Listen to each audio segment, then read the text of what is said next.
Greetings, fellow investigators, and welcome to our video podcast, Into the Darkness, where my friends and I play the Call of Cthulhu role-playing game. I'm your host, Tom Rayleigh. Our scenario is Saturnine Chalice. It was written by Matthew Sanderson, and it is one of our favorite scenarios to run. This is, in fact, our 8th version. I am your keeper of arcane lore, and this is a 4-hour one-shot. Before we begin, we have 2 new patrons. Phil H. has pledged $3 a month, and 0x0 BCD has pledged $5 a month to our club. I will add you to our patrons list at the end of every show. Once again, thank you so much, Phil and OXO BCD. So without any further delays, let's begin our journey into the darkness. It's an early March day in 1928. Still a bit of snow here and there in the shady parts of Arkham, Massachusetts. 4 university professors are about to go on a journey together. They are headed for a conference in Ottawa, Canada, entitled Ancient Civilizations and Their Understanding of Time and Space. You left this morning early and headed towards Canada. The trip was going to take about 10 hours total if you followed the main roads. At 2 p.m., about 5 hours into your trip, you stopped for gas and had lunch at a diner in Lewis, New York, and enjoyed a pleasant meal. Professor Humphreys spent a lot of time looking at his unfolded map and finally declared, "I found a shortcut that's going to cut at least an hour and a half off our trip." And with that, you got back in the car and drove on. It's now about 30 minutes later. The road you are on has very little traffic. There are places where it gives way to dirt road for a while, and then it becomes paved again. It's all fields and hills as far as you can see. You don't know if you are still in upstate New York or you have crossed into Canada. What are you guys talking about? I'm still a little bit disappointed I couldn't get the foreigners permanent in time. I would have loved to bring my rifle and hunt one of those big Canadian moose. I'm right there with you. But it's an honor to be traveling the same route as, now I believe it was General Burgoyne who came down this way to meet the American army at Saratoga. Ah. So it's Here he goes again, his history lesson. Well, we're always walking through history, so. Yeah. You may have forgotten what our Humphreys, you may have forgotten what our job is. The whole job is lessons. Yes, yes. To it by now. I'm more interested in the ancient world. And keep your eyes on the road there, Dorsey. Don't get off on your tangents and lose track. This route will get us there faster, but it looks a little less paved than I might like. Oh, don't worry. Slow and steady. We'll get there. Well, just about that time, as you're driving along, the engine of your car seems to sputter a bit, just temporarily. But after another minute or so, the engine begins to sputter rather angrily. Can you all do spot hiddens for me?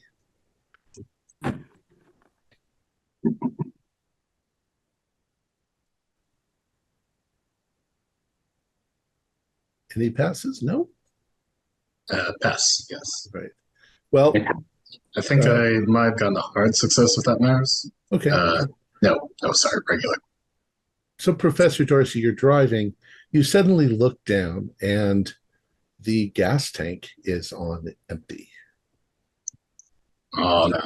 And you swear you just tanked up when you were in Lewis half an hour, 45 minutes ago.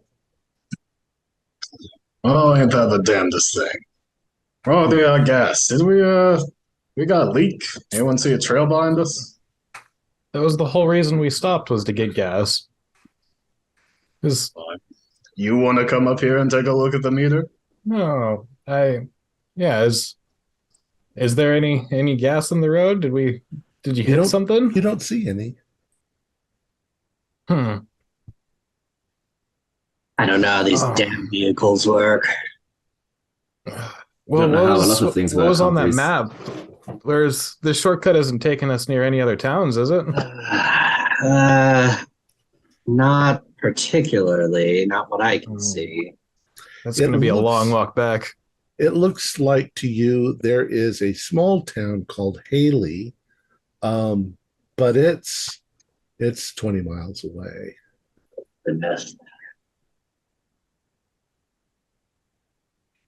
Yeah. Well, so our options are forward or back, right? It's a pretty similar distance. Now back would be a lot farther. Oh, okay. Lewis is a lot farther away. All right. Straight on till What kind morning. of road are we on? Are we like going along a forested road, or? Well, it's mostly to your left. There are fields. They might be farm related, but they don't look like they've been plowed in a long time. So they're pretty much weeds, and since it's March, there are probably little wildflowers popping up and things like that through what's left of the snow. There is a fence along the road on both sides, and the road's not paved, but it's not completely torn up either. It's gravel mostly. A few trees here and there. I suppose it's lucky we ran out of gas or then popped a tire on these roads. I guess we gotta see how far these fumes will get us. So you attempt to restart the car, and it sputters and it doesn't quite turn over. And you find that nothing's happening. Eventually, it's just clicking. Yeah. Looks like we're stranded out here. Wonderful. Yeah. Too bad that those fields don't look too lively. Hopefully, if there's a farmhouse nearby, they probably have some cans we could take from them. Yeah. What was that map of yours say? Are there any houses or anything along this way? The map that you have basically has a tiny little scratch that you've been following along with no details. You were hoping that it would be a shortcut, but it seems to be less of a shortcut and more of a out of the way drive. Well, looks like we'll be huffing it, fellas. Russell, I don't want to hear you complaining like you did in Egypt. This is going to be a long walk. We don't have to deal with the desert like we did in Egypt. Yeah, at least the weather's pleasant. Is the weather pleasant? It's not bad. It's maybe in the high 50s, low 60s. It's coming on, maybe around 2 or 3 o'clock in the afternoon. Mm-hmm. Well, nothing for it. Well, should we go check out one of these farmhouses nearby or just head straight to the town? If we can find one on the way, yeah. All Like right. They could very well have some spare gasoline with them. Yeah. Yeah. I mean, the fields look abandoned, but yeah, maybe we'll get lucky. So I assume then you're going to start walking down the road. Yeah. Now, Yes. when people go on little trips to foreign countries like Canada, and you were planning on staying there a few days, you probably brought a lot of luggage with you, but you don't exactly want to lug all of that, or do you, with you? Remember, this too is a country. The people are fairly honest, so Yeah. Yes, of course. Nah, Humphreys isn't gonna bother with that. I think he'll take, But the only thing I wouldn't take with me is just a small collection of books. Most of what I have here can be carried on my person. Okay. Yeah, You maybe just decide for yourselves what you're sort of bringing along, but Obviously, you're not bringing your trunk, No. things like that. Hopefully, you'll find gas, and then you'll be on your way. Yeah. I'm just gonna bring my satchel with like a first aid kit and you know, cantina water, Okay. that sort of thing. I got a little medicinal flask of Spiritus Frumentarius and binoculars, cigars, matches. Okay. So I can get a fix out there. So as you begin walking down the road, it's twisty and turny a little bit, and you know that you're heading from Miskatonic towards Ottawa, kind of in a northwesterly direction. At the time the road sort of turns towards the west, everybody do a spot hidden for me. Tell me who gets the best roll.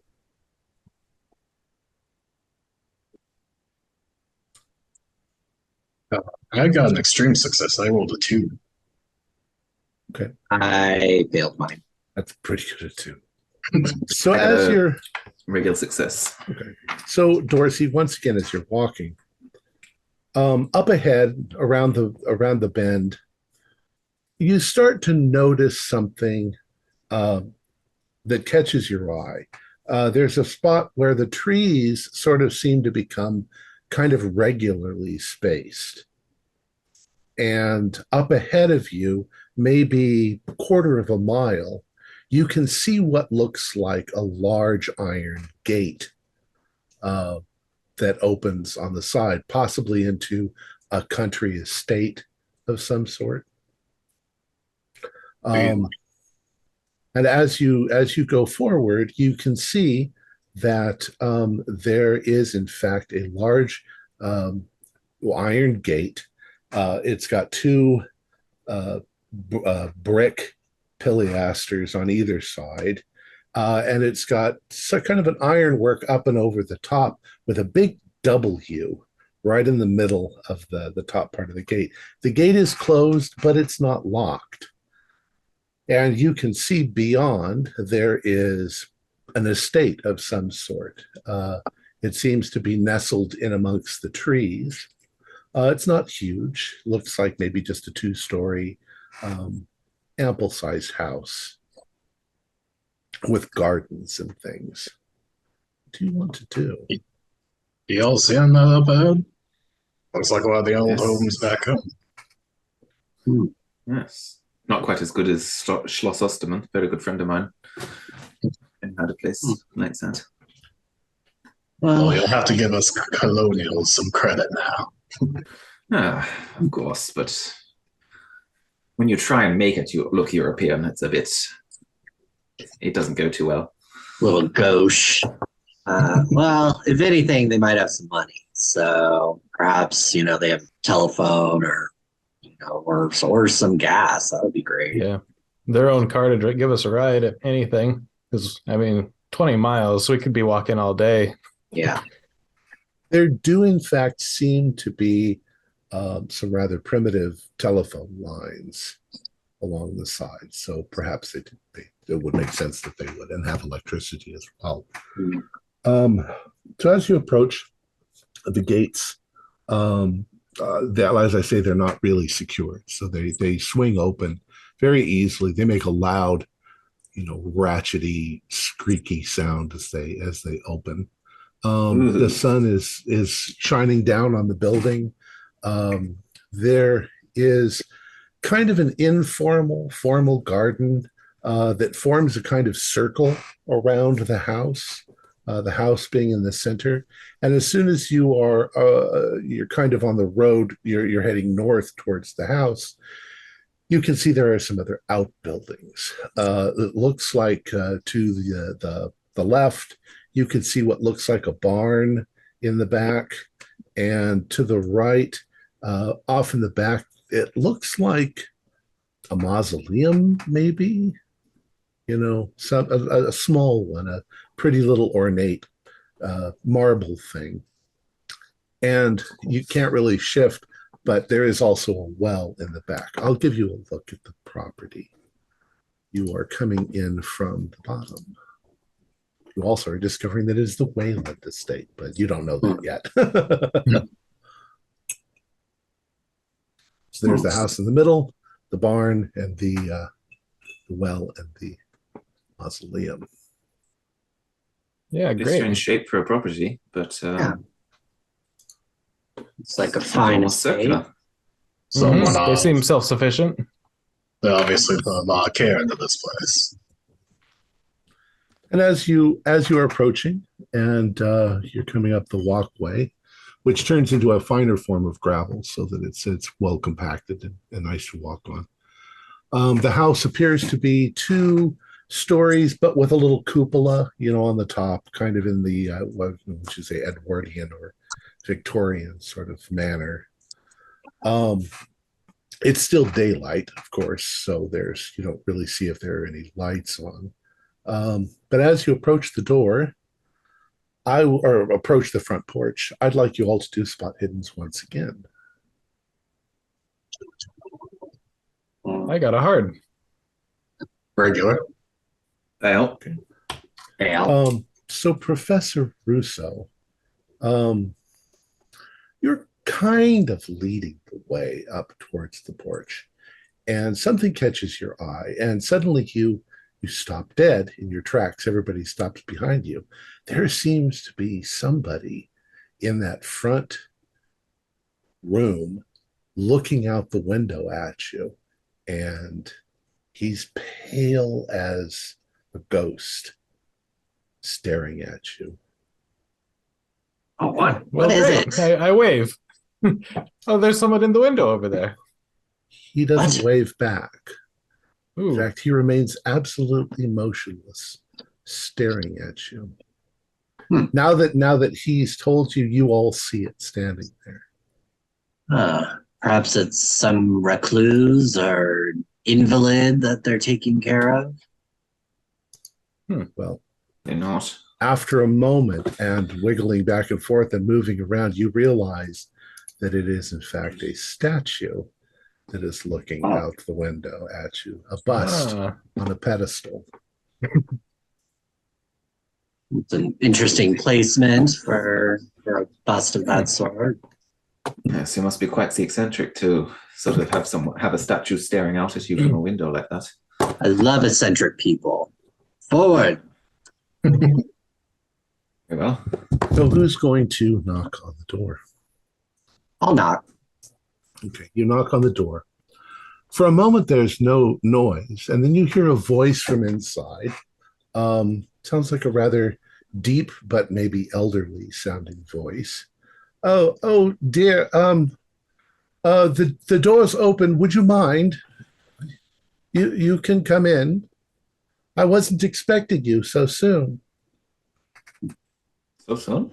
Expecting us so soon. What? Okay, all right. I just kind of look back at the professors and just kind of sheepishly kind of peek my head in. You open the door to kind of a small foyer of the house. And in the center of it, there is a man dressed in a rather clean-looking suit. He's elderly. He's on the top of the ladder, and he is dusting a chandelier that is hanging down. And he says, "Oh, you've arrived. Oh, I'm sorry. Are you guests that have been invited? I don't think I know you." Oh, no. I deeply apologize. May we introduce ourselves? We're a group of professors up from the university on our way up north, and our vehicle actually stopped working. Oh dear. He dusts himself off as he climbs back down the ladder, and he says, "Well, I'm sorry to hear your car has been damaged. My name is Jeremiah Linwood. I am the caretaker of the house. Pleasure to meet you, Mr. Wood. I'm sorry for my reaction. We're kind of getting ready for a party this evening." We do apologize for intruding. Oh, of course. You're quite welcome. we'll see if we can handle your problem then. But please, it's chilly outside. You please come inside. Thank you. I'll take you to the parlor. You can wait there. I'll inform Mr. Wayland of your predicament, and we'll see what we can do for you. Oh, thank you so much. Your hospitality is much appreciated. I want you all to do the spot hidden once again. Failed again. Failed yet again.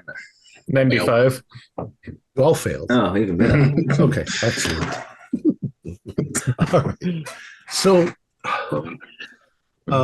Mr. Linwood, Jeremiah, takes you just a little bit down the hall, turns to the right, and opens up the door, you assume, to the room where you saw the statue. He takes you inside. It is a parlor. There's comfortable furniture. There's a fireplace with a fire going in it. There are some interesting paintings on the wall. And there's that statue on the plinth that's facing out the window. And he says, please, make yourselves comfortable. I'll send my wife, Rosemary, to see if you'd like anything to drink while you're waiting. Then he says, excuse me. Oh, lovely. Thank you. So you're together in this room, and over the fireplace, there are a number of pictures. The one in the middle is a rather severe-looking gentleman. Looks like he's maybe, in the picture at least, in his 40s. He obviously, it seems like he's probably Mr. Wayland, the owner of the house. Next to him is a picture of him and his wife. They look younger still. There is a picture of him on the other side of that picture, of him and a young girl, but the wife is not there. And then you see a picture of maybe another with him and his wife, but not the little girl. And then finally, just the girl, who's no longer a little girl. She's a full-grown adult woman. Does the young girl look like? Does the young girl sort of resemble the wife at all? Like maybe Yes. a child type thing? Yeah. The picture with him and the girl is he closer to, middle age or younger, like when he was with the wife? Well, when you look at it, there does seem to be a sequence, but oddly, there's no picture of him with the daughter and the wife. So you'd say there's a picture of him, there's a wedding picture, then there's a picture of him and the little girl, and then the girl. So at some point, the mom seems to have disappeared.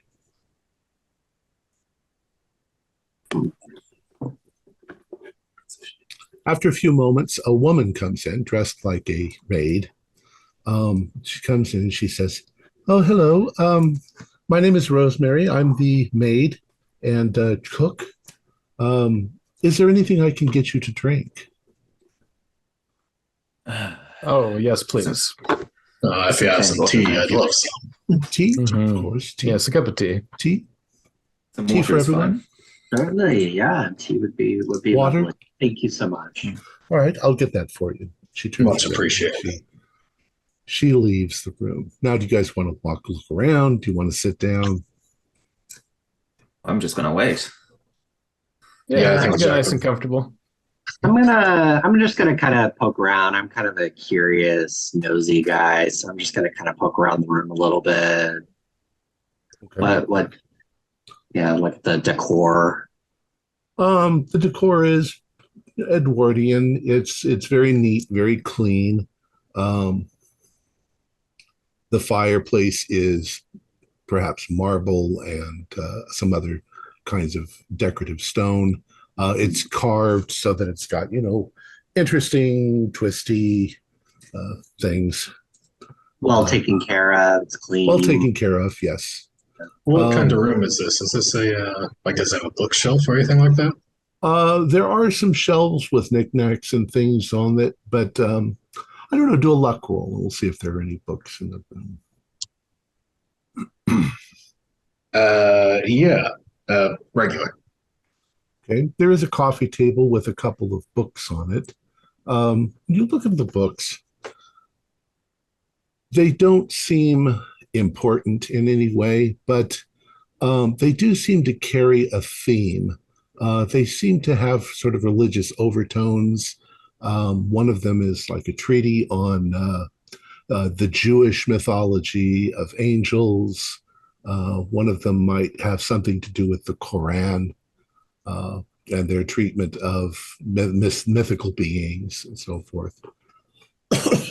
Oh, I'm automatically drawn to that and just pick up the one on the Jewish beliefs. And Okay, well you can do a luck check to see if you've actually read this one. sure. They seem like things that you could get off of the shelf in a lot of different bookstores. Yeah, you might not have read it, but it doesn't seem like any kind of mystical treaty or anything. Just some academic wrote it. He just seems that Jack's just interested in it. It's like his field, his specialty. Oh, quite interesting. I just wanted to look at the bust and see if there's like a name or anything on the bust. Okay, so the bust is facing kind of away from you. So as you, how do you want to deal? Do you want to turn it? Do you want to? I'll just try and kind of reach my head around, just to kind of see if there's any inscription on the front, or if there's a nameplate on it.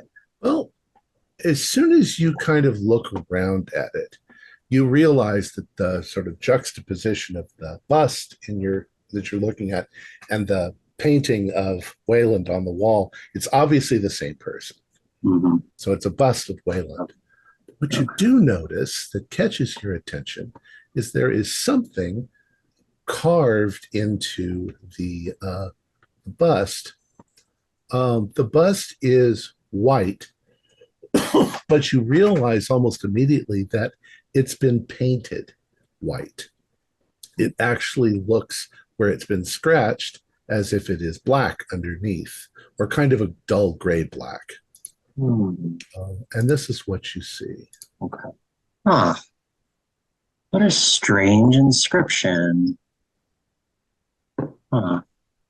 Can I get a sense for what material this is? What the underlying material is underneath the patina? Yeah. Well, when you touch the statue, to sort of figure that out, you're maybe looking for places on it where it hasn't been painted. You realize immediately that it is extremely heavy. So you're guessing lead. Lead. It's not a typical metal to use for such a sculpture. Yeah, I guess I'm kind of transfixed by that image. Do I recognize it at all? Do an occult roll. Okay. No, failed that. You could also do an anthropology roll. Okay, I'm going to do anthropology. Yes, barely passed it. Yeah. 74 out of 75. Something about the symbol seems familiar. It also seems way out of context. It's like, why is this on this statue? You don't know. It looks something like something that Aleister Crowley fiddled around with. To describe it, it would have to be. It was a kind of thing he had with magic squares, and the magic squares are called kamea, and kameas have to do with the elements of the universe, lead being one of them. And lead is also associated with Saturn, the planet, the god. So, to explain, if you were to look at particular magic squares, they would be aligned with elements. Of course, you don't have these in your hand, but you do notice that that it would have something to do like that. You would figure out what it meant based on the magic square. But you would need a book on the magic squares in order to understand it. Humphreys, what is your obsession with this statue? You seem very interested in it.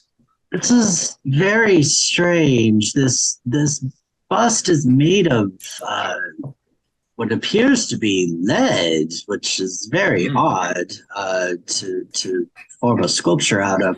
And there's this fascinating symbol here that in my recollection, I've only ever seen in reference to magic or magical literature. That old fool Aleister Crowley likes to mess around with things of this nature.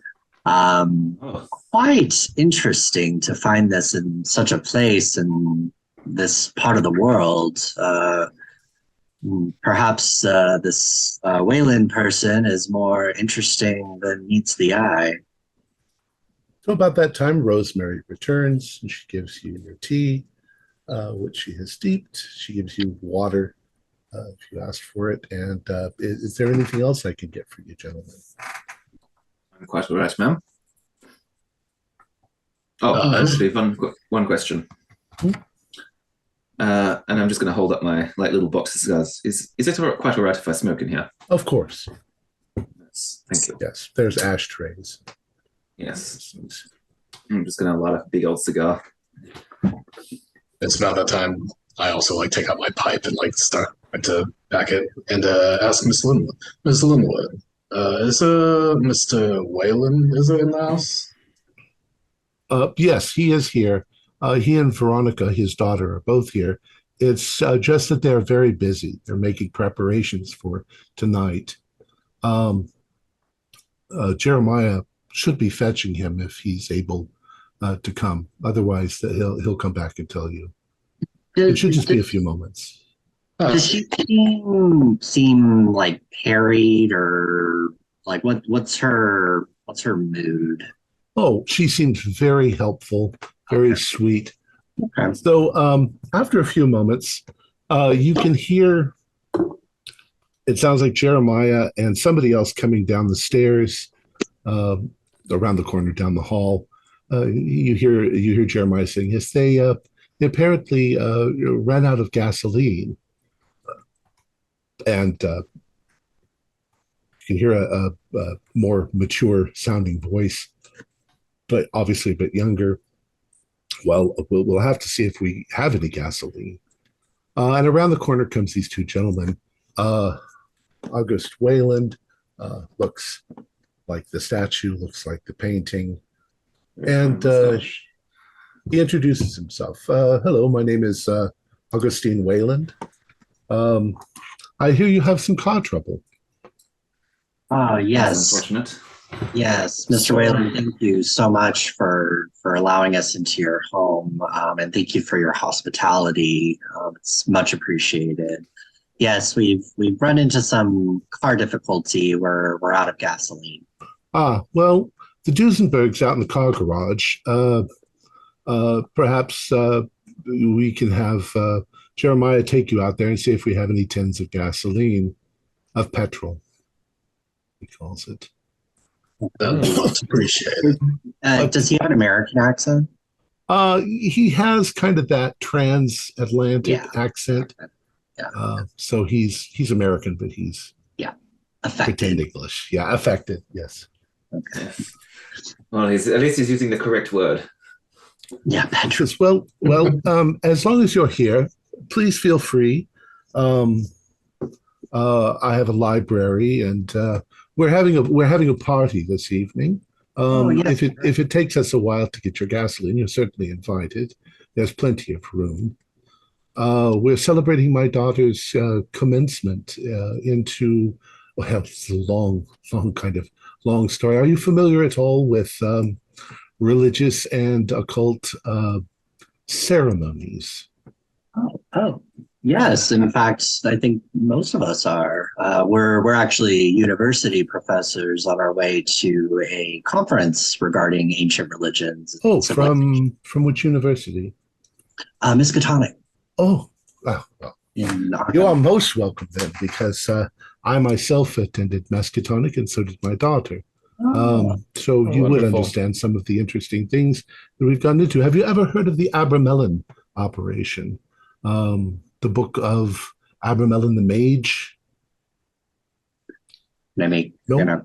roll? I mean, you can roll for a I cult. believe yeah. so. I can't say that I have. No. Well, Abramelin has this ritual that's detailed in his book. There are actually 3 books that are combined into one. It has a lot to do with trying to contact your guardian angel, if you will.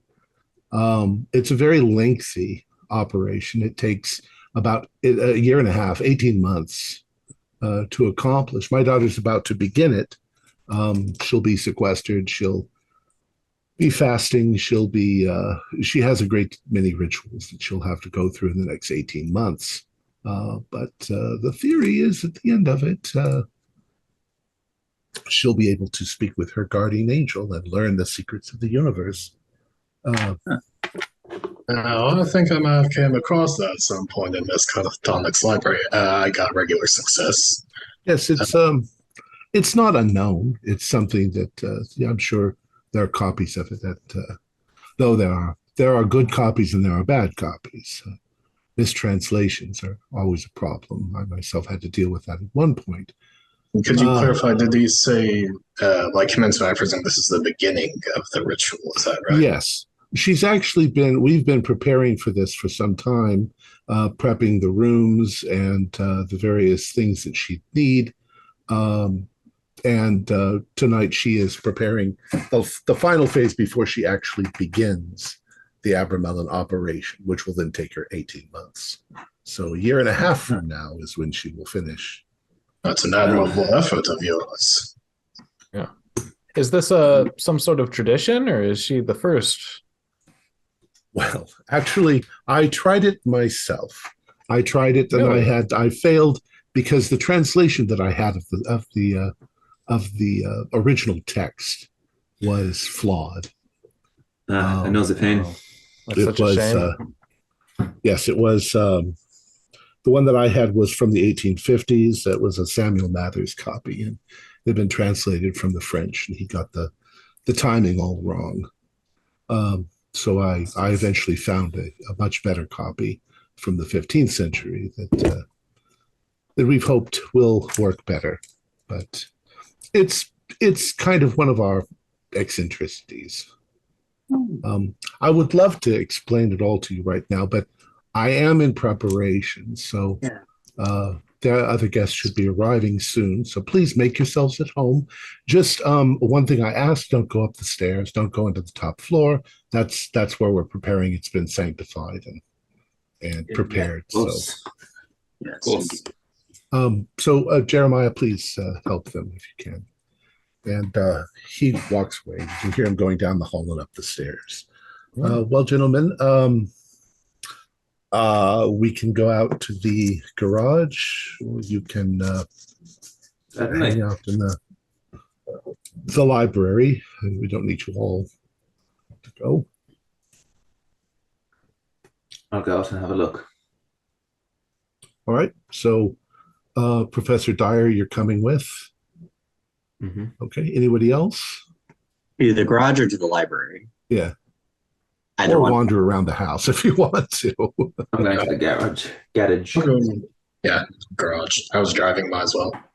Okay. Yeah, Humphreys, let's go to the library. Yeah, we'll go check that out. Yeah. Okay. So Professor Russo and Professor Humphreys go into the library, and Professors Dorsey and Dyer follow Jeremiah out towards what you thought was a barn. Actually looks like it was maybe a modified horse barn, but you can see it has kind of a garage door on the front of it so that you can get a car in and out. Ingenious. So as you guys are walking across the property, you're going to notice. Well, go ahead and do a spot hidden to see if you notice. 13 is. Oh no. Oh, I got a pass, but yes. Okay.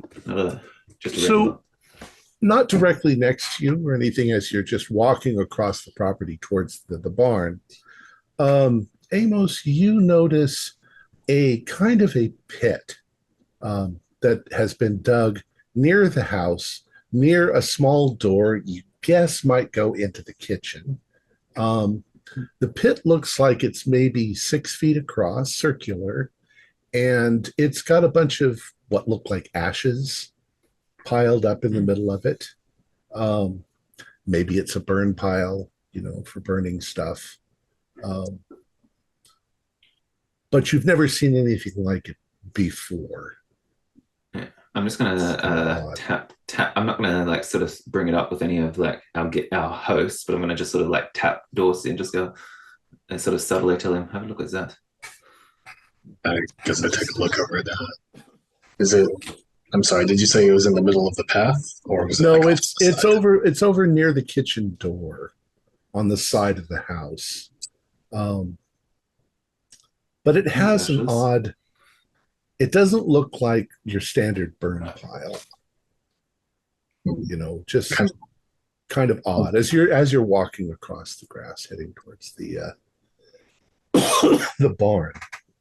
You get to the barn, and there is a small side door which Jeremiah opens. It's not locked. He opens it up, and in the middle of the larger side of the barn is what looks like a Duesenberg. Beautiful, very wealthy, very expensive car. It's a little dusty. There's a work table nearby with tools and stuff that you store in a garage. And Jeremiah goes ahead and opens up the larger doors to let in the light. The full automobile you have there. Oh yes, it's unfortunately we don't get to use it very much anymore. It's just we have our groceries delivered. Quite a shame. That's a shame. I'm sure it'd be good to take some Sunday drives on that road out there. So he starts to look around. I suppose you guys probably do too. Where do you guys look? What are you guys doing while you're in the barn? Well, Jeremiah is like, does he look like he know where? Does he look like he knows where the gasoline probably is? Like he's like, oh, it's probably over here. It's like looking for it. Not really. He's sort of looking around, but it's not that big of an area, and there's not anything in here but the car, the workbench, and so forth. Okay. Very quickly, you notice that there are gasoline cans towards the back of the barn. There is another doorway. It sort of opens up. You think that this was maybe the main working place of the barn, and then the rest of the barn that you can't see, it's next to it, would have been like horse stalls going off to one side. So there's a large doorway in the back of the barn going from this part into the horse stall area. And that's where the cans are sort of stacked up. I'm going to kind of follow Jeremiah in and like, presuming, he's going off to look for it. Just take a moment to like look at the car, admire it. So, okay. It's a beautiful old car. It seems relatively clean on the inside, but there's a little bit of dust on the outside. You do notice also that there is a gasoline siphon that's sort of hanging from a hook on the wall. That's right there. So as Jeremiah walks towards the back, he sees the gas cans. Amos, what do you do? I was going straight over to the cans just Okay. to. There's maybe 7 of them sort of stacked up. Empty or Well, as he gets to them and picks them up, he looks like, oh, there's nothing here and nothing in it. I would like you, Professor Dyer, to do a spot hidden as you are coming up to the cans and fiddling with them. that's a fail, but it's 7 points. I'm going to use some luck if that's all right. Okay. Bring that up down to 53, so regular success. So he finds one can that seems to have at least a little bit of slosh in it, and he's turned around towards the car and taken a step towards where Dorsey is. And out of the corner of your eye, Professor Dyer, you see something move inside the horse barn area on the other side of the wall. Well, I'll go and have a look. When you step around the corner, your blood seems to get cold in your body. And in the middle of the horse barn area, there is something crouched down in the dark. It takes you a second to realize that it looks like a woman, but she is dressed in raggedy white, soiled clothing. Her hair is black and hangs down in front of her face. And as she sees you, her eyes go wide, her mouth opens, and she has shark-like teeth in her mouth. She growls and begins to move towards you in a very animal-like manner. Do a sand roll. Wonderful, wonderful, wonderful. What's my center? Oh, great. Very good, very good. I'm going to fail this. Oh, yeah, 62. That's a fail. All right. Do a 1d4.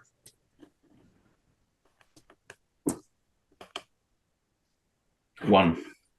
Okay. Take 1 point of damage, 1 point of sanity damage. And as you do, you sort of fall back against the gas cans, which all come crashing down. You fall down, and nothing comes out of that side of the barn. It was rushing towards you, but suddenly it's not there anymore. Jeremiah turns towards you and he says, "Oh, dear sir, are you all right?" And he comes over and tries to help you back up on your feet. Jack, you're startled when Amos sort of, gasps and falls backwards. Amos, what'd you get into? I'm just yammering away in German. I'm just like saying a stream of what is very obviously swear words, but then I'm just gonna stand up and I'm not gonna. People are gonna think I'm crazy, so I'm just gonna keep it to myself. Oh, I just must have tripped. Are you all right, sir? And he sort of is dusting you off. Yes. It's just. I don't know. I think I must have been on the road for a while. Oh, I'm afraid that the gas can only has a few drops. I'm not sure that it's going to do you much good. We could telephone the store in town and have them bring some gas. If you don't mind. Well, we can try that. Yes. I'm not precisely sure how that works. We used to have other people working here as well who knew more about the car, but I believe that's the siphon there. We don't mean to impose, but, topping off can. Of course. Not a problem at all. But you quickly discovered that there's no gas in the gas tank either. Oh, well, yes, I suppose we should telephone ahead. Well, we can call and have them bring some out. They're usually only about 20 or 30 minutes away. And we can have them, You have them bring that out with some groceries. I think they could not already be coming out with groceries. Good help is hard to find. You are okay, aren't you, sir? Yes, I'm quite all right. So he starts to escort you back out of the barn. So let's switch to the library. You go to the library, and there is quite an extensive library collection. It doesn't take you long to realize that it's a huge variety of books on religion, mythology, a predominance of angel stuff, how angels work, and various ancient texts about angels and saints from the 3rd and 5th century talking about the nature of angels. It does seem to be a predominant theme. You also notice on the wall there is an interesting painting. It looks like this. It's more of an etching, I guess, or a woodcut. And if you've got history, art, or occult? Nope. I feel like, I don't know. Yeah, I feel like Professor would know this, but he doesn't. I passed my history roll. I'd have to spend luck to get it down to occult. I don't want to. Okay, your best guess, based on the theme that seems to be running through Wayland's collection, is this might be, in fact, Abramelin the Mage.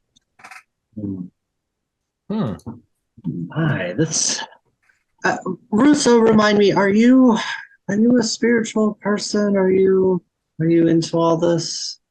I am not. I find it fascinating, and I like to research it. This is more obscure than religion, I would say. That's the occult is incredible. I think that people who know about it are rare, and people who actually believe it and do its rituals are rarer. I was thinking just the same thing. It's just so interesting to me. This Wayland fellow is so clearly invested in this, and clearly he's an intelligent man. I have an academic interest in this, but I can't imagine actually going forward with these beliefs and angels and whatnot. Yeah. Well, and I mean, I wanted to press him a little bit on the conversation, didn't get the chance, but since he said he tried the ritual and stopped, I wanted to know if that was the full year and a half that he spent fruitlessly just pursuing this thing. He's clearly a true believer. I almost want to stick around to watch this. This is quite fascinating from an anthropological standpoint, of course. I agree with you, honestly. We should talk to the others when we get back together. If we think we can still make the conference, of course. Yeah. But, the first day is just hogwash and introduction to glad handing and all that. The conference probably doesn't start until tomorrow sometime. Yeah. So about this time, we'll say that, you start looking around. There is a large lectern. The lectern is shaped like an eagle, and it's got a very large book on it. Do you want to take a look at the book? Sure. Absolutely. It looks like it's a Bible. And there are 2 bookmarks in the Bible. The first one is in Genesis, and this is what it says. It's what the book is actually open to. Genesis chapter 5. And the Lord God said, "Behold, the man is become as one of us, to know good and evil. And now lest he put forth his hand and take also of the tree of life, and eat and live forever. Therefore the Lord God sent him forth from the Garden of Eden to till the ground from whence he was taken. So he drove out the man, and he placed at the east of the Garden of Eden cherubims and a flaming sword, which turned every way to keep the way of the tree of life." And when you flip the second page, it's this. Ezekiel, chapter 1. And I looked, and behold, a whirlwind came out of the north, a great cloud, and a fire enfolding itself, and a brightness was about it, and out of the midst thereof, as the color of amber, out of the midst of the fire. Also, out of the midst thereof came the likeness of 4 living creatures, and this was their appearance. They had the likeness of man. And every one of the 4 faces, and every one had 4 wings, and their feet were straight feet, and the sole of their feet was like the sole of a calf's foot. And they sparkled like the color of burnished brass. And they had the hands of a man under their wings on their 4 sides, and they had 4. And they 4 had their faces and their wings. Their wings were joined one to another. They turned not when they went every one straight forward. As of the likeness of their faces, they 4 had the face of a man and the face of a lion on the right side, and they 4 had the face of an ox on the left side, and they 4 also had the face of an eagle. Thus were their faces, and their wings were stretched upward. 2 wings of every one were joined one to another, and 2 covered their bodies.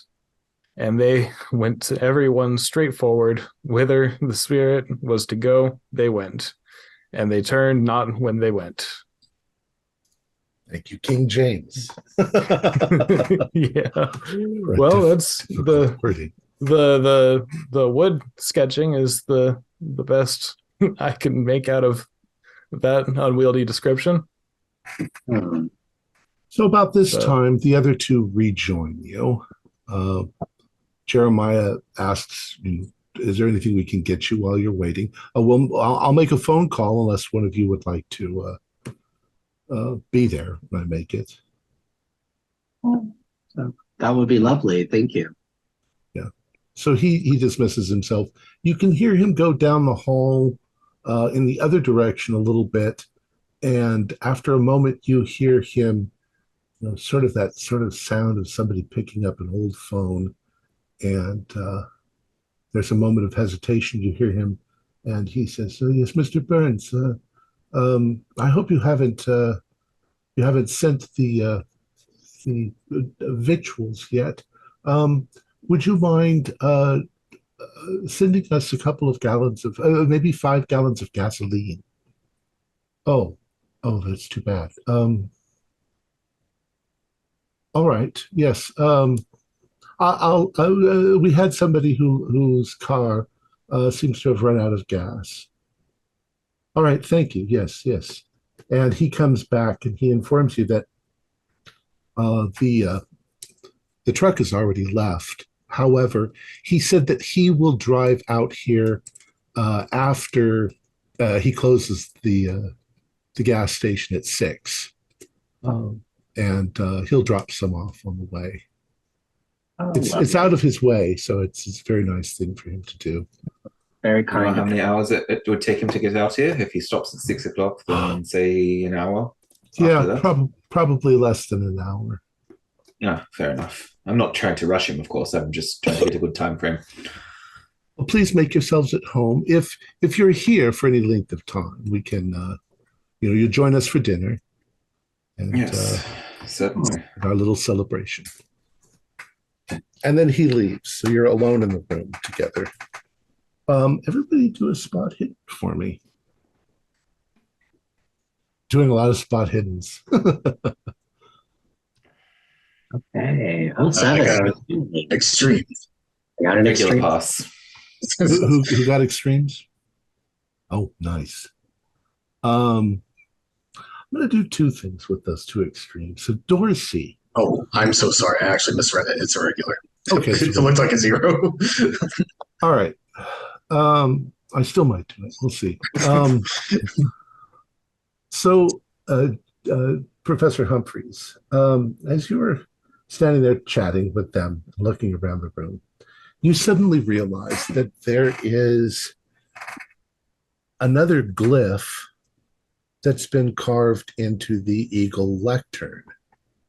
Oh, how fascinating. It appears to be another magical symbol inscribed on this. Do you have a sense of what that might mean? Well, you look around the room and you realize that Aleister Crowley's book is on the shelf. I'm going to go grab that. Okay. Awesome.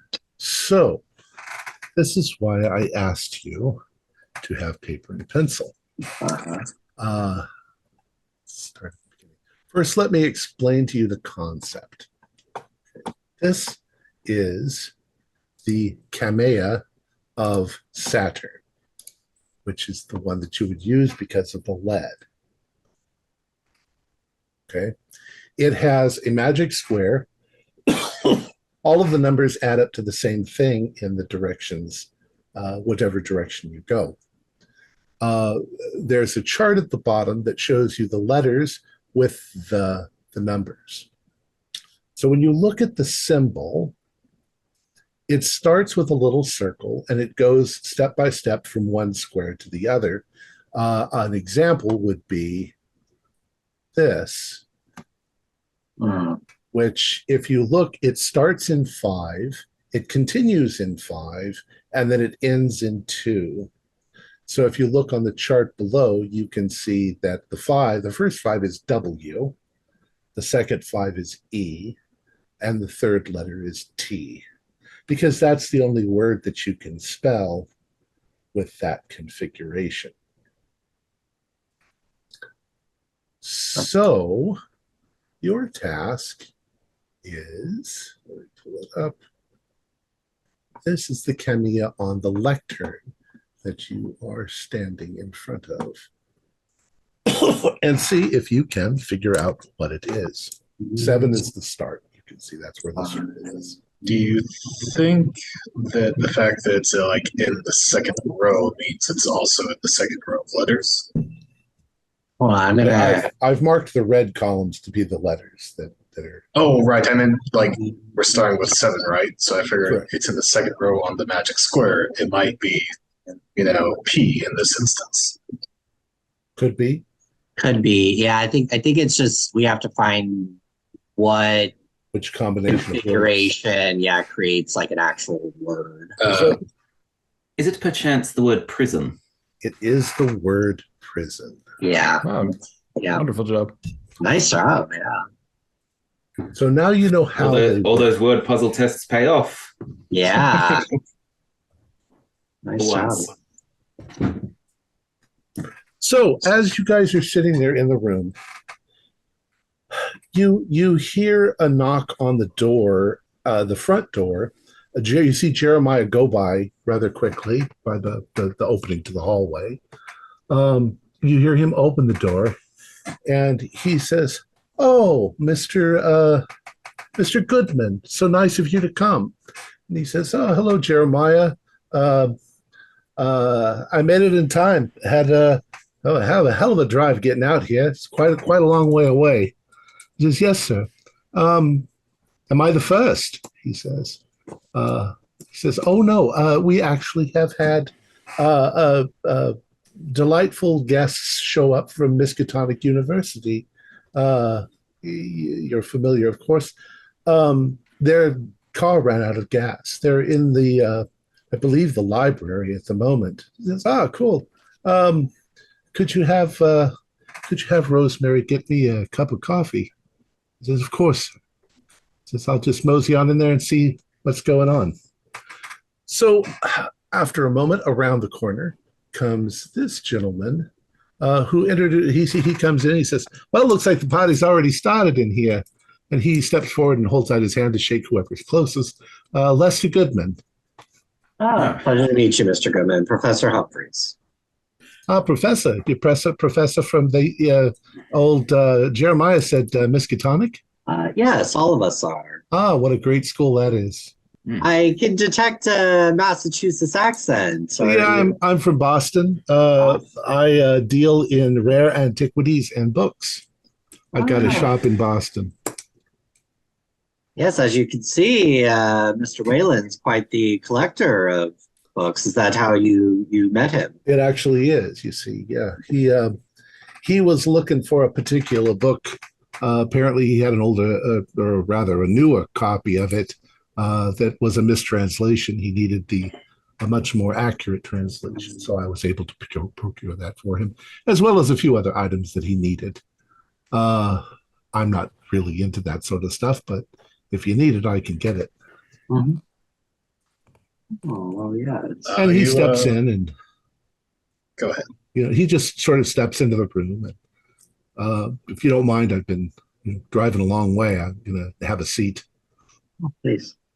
So he sits and he pulls out a cigar as well, lights it up and starts smoking. So you're professors. What are you professors of? The humanities, myself. Quite opera and that sort of stuff, huh? Among those things. Among those things. It's a good excuse to go to the opera if that's what you're into. Not my thing personally, but it's a job. So what do you think of the place? Oh, it's very impressive. It's very American. We'll say that much. You're from Germany, sounds like. That is correct. Never been to Germany. And you gentlemen, your profession? You're professors. Professor. You said you're all professors. I'm a professor of history. That's another good one. I got lots of antiquities and things you might be interested in seeing. Oh, if this place is anything to go by, I'm sure you do. And you? Yeah, and I'm Professor Rousseau. I teach languages at Miskatonic, but antiquities, the occult, this is all very fascinating to me. Parlez-vous français? Oh, oui. I don't. But I know that one phrase. It'll get you pretty far. Last but not least. Yes, Professor Humphreys, anthropology. Anthropology. Now, there's a thing I could really get into. Lots of interesting antiquities out there in the world. Yes. Do you have a specialty at all in world cultures? Not really. Lately I've been getting a lot of East Asian stuff. Not sure if it's really valuable or anything, but people pay for it. They want it. The couple of the items that Wayland asked for were pretty obscure, hard to find. Oh, like what? Well, for instance, he's into this sort of stuff. Yeah. So he had an old book called the Book of Abramel and the Mage. You ever hear of it? He was telling us about it earlier. Yeah. Oh, actually, that's the bad copy. And he points up to the shelf. You can see it's a black hardbound book with kind of gold lettering on the edge. Looks like it's actually in German. That's the bad one. That's the Mathers copy, and he translated it from French, and he got all the timetables wrong. So poor Mr. Wayland, who wanted to do this operation of some sort, he did it for 6 months, and it was supposed to be 18 months. So nothing happened. And of course, he thought that it couldn't possibly be him that was the problem, that it had to be the text. And in fact, he was correct. I found him a 15th century text, much closer to the original in Latin, I believe. And it said 18 months. So he got the correct timing. He also needed some things, some not so obscure, but I was at it. I got him a lamp. I guess you need an oil lamp for part of it. And anyway, now his daughter's going to attempt it. So he thought he'd throw this little party and invite me. Mr. Goodman, I get the sense from you that you're not much of a believer in this. I've Hindu, Muslim, Buddhist, Christian, Jewish. I deal in all those sort of artifacts. So, I've never been really that religious. But would you say some of these have I don't know, a power to them, a feeling? You feel the history in them, perhaps. spoken like a Miskatonic professor, huh? Yeah. What can I say? Call up some monster from beyond with some magical book. I don't think so. I've dealt some with Professor Armitage at the I can't remember the name of your library at the Miskatonic University, but he's got quite a collection of forbidden books. Yes, yeah. We're well aware of Professor Armitage. He's quite proud of him. Yeah. Doesn't want to share. He gets up and he pulls down the copy of the Unraveling operation, and he shows it to you. Now, I've got a picture of the book, and I've got information on Abramelin. So whoever would like to read through this, it's quite a bit. But is this the German copy? This is the German copy. Yeah, I think the German has to read to us. The Book of Abramelin is a 15th century grimoire written by Abraham of Worms. Lovely name.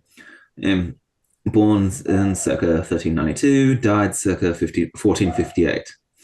A Jew from Worms, Germany, the focus of the book is a long and complex ritual known as the Abramelin operation, named after Abramelin the mage, who taught it to Abraham. It allows magicians to contact their holy guardian angel. There are numerous benefits from knowledge and conversation with one's holy guardian angel. Initially, this allows the magician to summon and bind a myriad of demons so they can no longer have a negative influence upon a magician's life. Following this, the magician has the ability to use a number of magic squares in the book, giving them access to a wide range of powers, for example, premonition, transmogrification, flight, invisibility, conjuration, etc. The text advises these powers are only to be used when there is a true need for them. The Book of the Sacred Magic of Abramelin the Mage is divided into 3 books. Book 1 is a letter from Abraham to his son, Lamech, explaining that the knowledge imparted in this collection will be his inheritance. Abraham then outlines the quest he undertook to obtain the veritable and sacred magic that has been passed down through the ages and ultimately to him by Abramelin the Mage. Book 2 contains the very detailed and complex instructions on how to perform the Abramelin operation. This involves months of prayer and studying of religious texts in a precisely constructed environment before the magician's holy guardian angel will appear. After this, the magician summons and binds the demons of hell. Book 3 contains a large number of magic squares and explains the powers that each one grants. They can only be used once the magician has immuned with their holy guardian angel. Its systematic and scientific-like approach to magic made the book popular with occultists of the period, but it also developed a reputation as being dangerous because it detailed how to bind demons.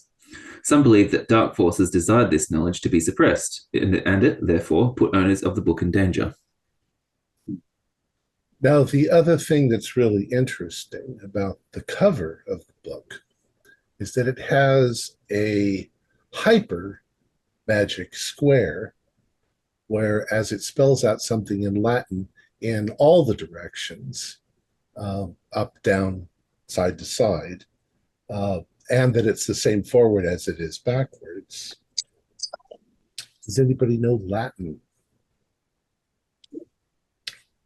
You could do a Latin roll. Sure. Ooh, I rolled 100. Yeah, you're still focused on the German at the bottom. Man, Tom, I've rolled so many 100s with you and no one else. You got to get new dice. That's crazy. I rolled like almost double what my score is set out. Okay.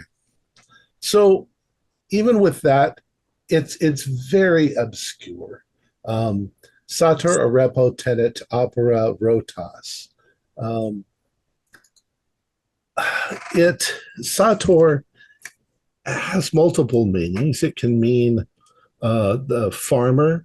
It can mean the person who plants seeds, but it can also have a sexual orientation, such as that it's, somebody who plants the seed in someone and creates life.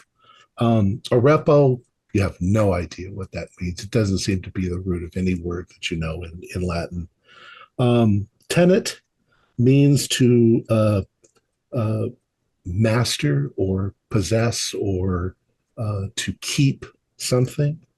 Opera is labor or making accomplishing deeds or works, and rotas is wheel or rotate, turn around. So what does it mean? It's up to a great deal of interpretation. Mhm. About the time that you're fiddling with this and looking at it, you hear a knock at the front door. And once again, you see Jeremiah go by, and he goes to the door and opens it. And he says, you hear a voice from the door that says, "How you doing, Jeremiah?" And he says, "Oh, sir, you've arrived. I'm so glad that you've made it." And he says, "Yeah, it was a hell of a trip getting out here." And he says, "We've got guests who have arrived because their car has run out of gas, and they're waiting for the store to send some over. They're in the library right now. Why don't you go in?" And he says, "All right, you got it. Do you think Rosemary could bring me some coffee or something?" And he says, "Okay." And you see first, of course, Jeremiah go past the door, and then this gentleman steps into the room, and he says, "Well, looks like the party's already started," and puts his hand out and says, "Lester Goodman." And he's an identical copy of the Lester Goodman who is sitting in the chair smoking a cigar. What's going on here? He says, "Well, I got here for the party." "Oh, Lester, you're here too." And he goes over, and Lester gets up out of the chair, and they sort of pat each other on the shoulder. He says, "I had no idea you were going to be here." And he says, "Yeah, I drove all the way out from Boston." He says, "Me too." Your parents must have played a joke on you two. You must be brothers, right? "What are you talking about?" Jack just kind of looks at him We're not blankly for a brothers. second. We're not brothers at all. Jack, they're the same person. What do you mean we're the same person? Yes, Lester, and I'm Lester. Oh, no, these must be identical twins. This must be some kind of prank. Right? Frank. "So how's the business going, Lester?" He says, "Oh, it's going pretty good. How's yours going?" Just really good too. And almost in unison, they say, "I just got a copy again of, Lords and Ladies of the Seventh Kingdom." He says, "Oh, me too." He says, "So the new one turns and he says, "So who are you for folks?" And Lester says, "Oh, they're professors from the Miskatonic. Miskatonic, you guys are freaking out. Go ahead. And Yeah. The sanity do a roll. sanity roll." Humphreys is like shocked. He's like, "What is happening?" Yeah, well, I made an attempt at rationalization. Hey, I passed my sanity. If you fail, just take 1 point of sanity. I did pass, shockingly. Okay. You guys are just kind of, what the hell? I'm still stubbornly trying to think that these two are twins. I'm just gonna just grab the little spiritus frumentaris I got here and just like start taking like multiple swigs. Like Yeah, I'm gonna grab that. Right? I'm gonna grab that from Avis too. Just going to You can switch. puff on my pipe furiously. is this guy a palindrome? One of the Lesters looks over at you, Amos, and he says, "What you drinking?" Medicine. "Ah, okay." And he says, he turns to the Of other course, Lester and says, "When do you think the others can get here?" And he says, "I don't know. It's I think we're supposed to be starting around 8 or maybe 7. It wasn't quite clear on the invitation." Is there a clock in the library, like a grandfather clock or something? Yeah, sure. Yeah, there's one in there. It's it's approaching, let's say 5:30 at the moment. Um, Humphreys is gonna kind of walk out of the room and try to find Jeremiah. Okay. So when you walk out of the room, the hallway itself goes back towards the front door. Um, there is a small door which looks like maybe a bathroom door, not just sort of where you are across the hall. Uh, you've got the parlor, the library, and then on the other side of the hall, you've got a door opening into a large dining room. You can see that it's been set for dinner later. It's got candles and so forth. It looks out towards the back of the property. And as you are walking by, you can see out the window and you can see that well that's at the very back of the property. Do a spot hidden for me. That's a pass. Regular. Well, you're not sure, but for a moment, something white catches your eye. And as you're looking out there, there seems to be a woman standing near the well in like an old torn up wedding dress. You can see she has black hair. She doesn't see you, but she moves towards the well, and you see her suddenly climb into the well. Oh my god. You can Oh do my a God. you can do a sanity. Okay. And I'll just inform you that further down the hall, you can see that it opens into it doesn't open. There's like kitchen doors at Okay. that end. There's also stairs going up. Okay. I just failed it by 1 point. You just take 1 point. It shocks you. By the Yeah. time it's over, you're not even sure that you saw what you think you saw. You're freaking out. Yeah, I'm like so shocked because of what I've just seen, and like I'm kind of like freaking out about that too. So I'm just like, oh, like I want to like scream out, but I'm like, so I kind of snapped too, and I'm gonna like again kind of frantically sort of search for Jeremiah or someone else to like confirm what I've seen. So the only other door left to you is the one that looks like it goes into the kitchen. You open that up, and inside the kitchen, it's warm. It has nice smells. You can see that there is an old stove with pots of things that are bubbling away. Rosemary is on the other side of the main table. She has a bunch of vegetables laid out that she's chopping. And the second she sees you, she's like, "Oh, sir, is there anything I can get for you?" Rosemary, Rosemary, where's Jeremiah and Mr. Wayland? Oh, he's probably getting things out of the basement. She goes over to the basement door and says, "Jeremiah, Mr. Humphreys is looking for you." He says, "I'll be up in a moment." Rosemary, is there a woman on the premises? A woman? Have you seen a woman in white clothes? She looks like she has a wedding dress on. As soon as like there's like any mention of white dress, I'm just immediately just taking this massive swig. Just While he's in the kitchen, you're in the library. oh, is he? Sorry, I must have misheard that. My apologies. She says, "A woman," and Yeah, I'm yeah, I'm the only woman that's here. Well, there was a woman outdoors. I'm sorry. I'm not the only woman that's here. Veronica is here. Veronica. Well. Yeah. There was a woman outside. She just jumped into the well. Sir, are you all right? Would you like me to get you some I don't quite know. coffee or tea? Yes. Maybe brandy may actually be best. Do you, Brandy, sir? yes. Do you have brandy?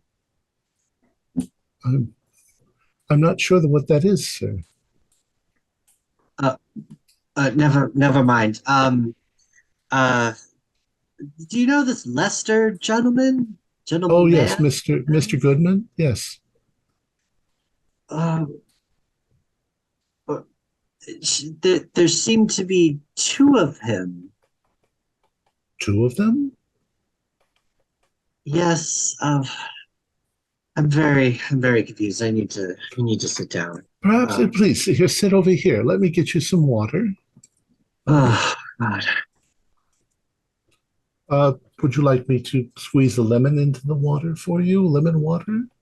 No, just let me drink some water. Uh, I'm gonna go look out at the well and see what happens. Okay. I'm gonna just head You out. can also see the well from the kitchen window. Yeah. In addition to what you're seeing, you see three other doors in this. You see a door leading out to the side yard, which is what the others saw from the outside. You see a door leading into a basement door. And then you see a little bit of a hallway that seems to be leading out of the house, but not into the yard, maybe into a storeroom or something. That's the farthest towards the back, but you can't really see. I mean, Yeah, I think I'm still kind of like fixated on like, okay, was there a woman like in the well? Like I'm kind of fixated on that, and I'm gonna go out and check so on that. you look out the window towards the well. You don't see anything. Uh, Um, but I'd like you to do a spot hidden for me. that is I'm gonna spend 3 points of luck Okay. to make it a regular. You look out the window towards the well, and for just a moment, as you're looking, the hedges that sort of form the circle around the house and the gardens, you don't at this angle notice any like flowers in the gardens, and some of the hedges look kind of brown. And then you must not have really been paying attention because there are flowers and they're green, the hedges. The devil? What is happening? She she says, you just sit there and relax and drink some coffee, and I have to continue cooking. Yeah. She walks towards. Oops, where'd you disappear to? Oh, you just you disappeared out of the picture. I drop my thing. She goes over towards what you think is the pantry, and she opens up the door to the pantry. And as she does, she suddenly has a startled look on her face. And standing in the pantry is this raggedy woman. She looks like this. She suddenly snarls at Rosemary.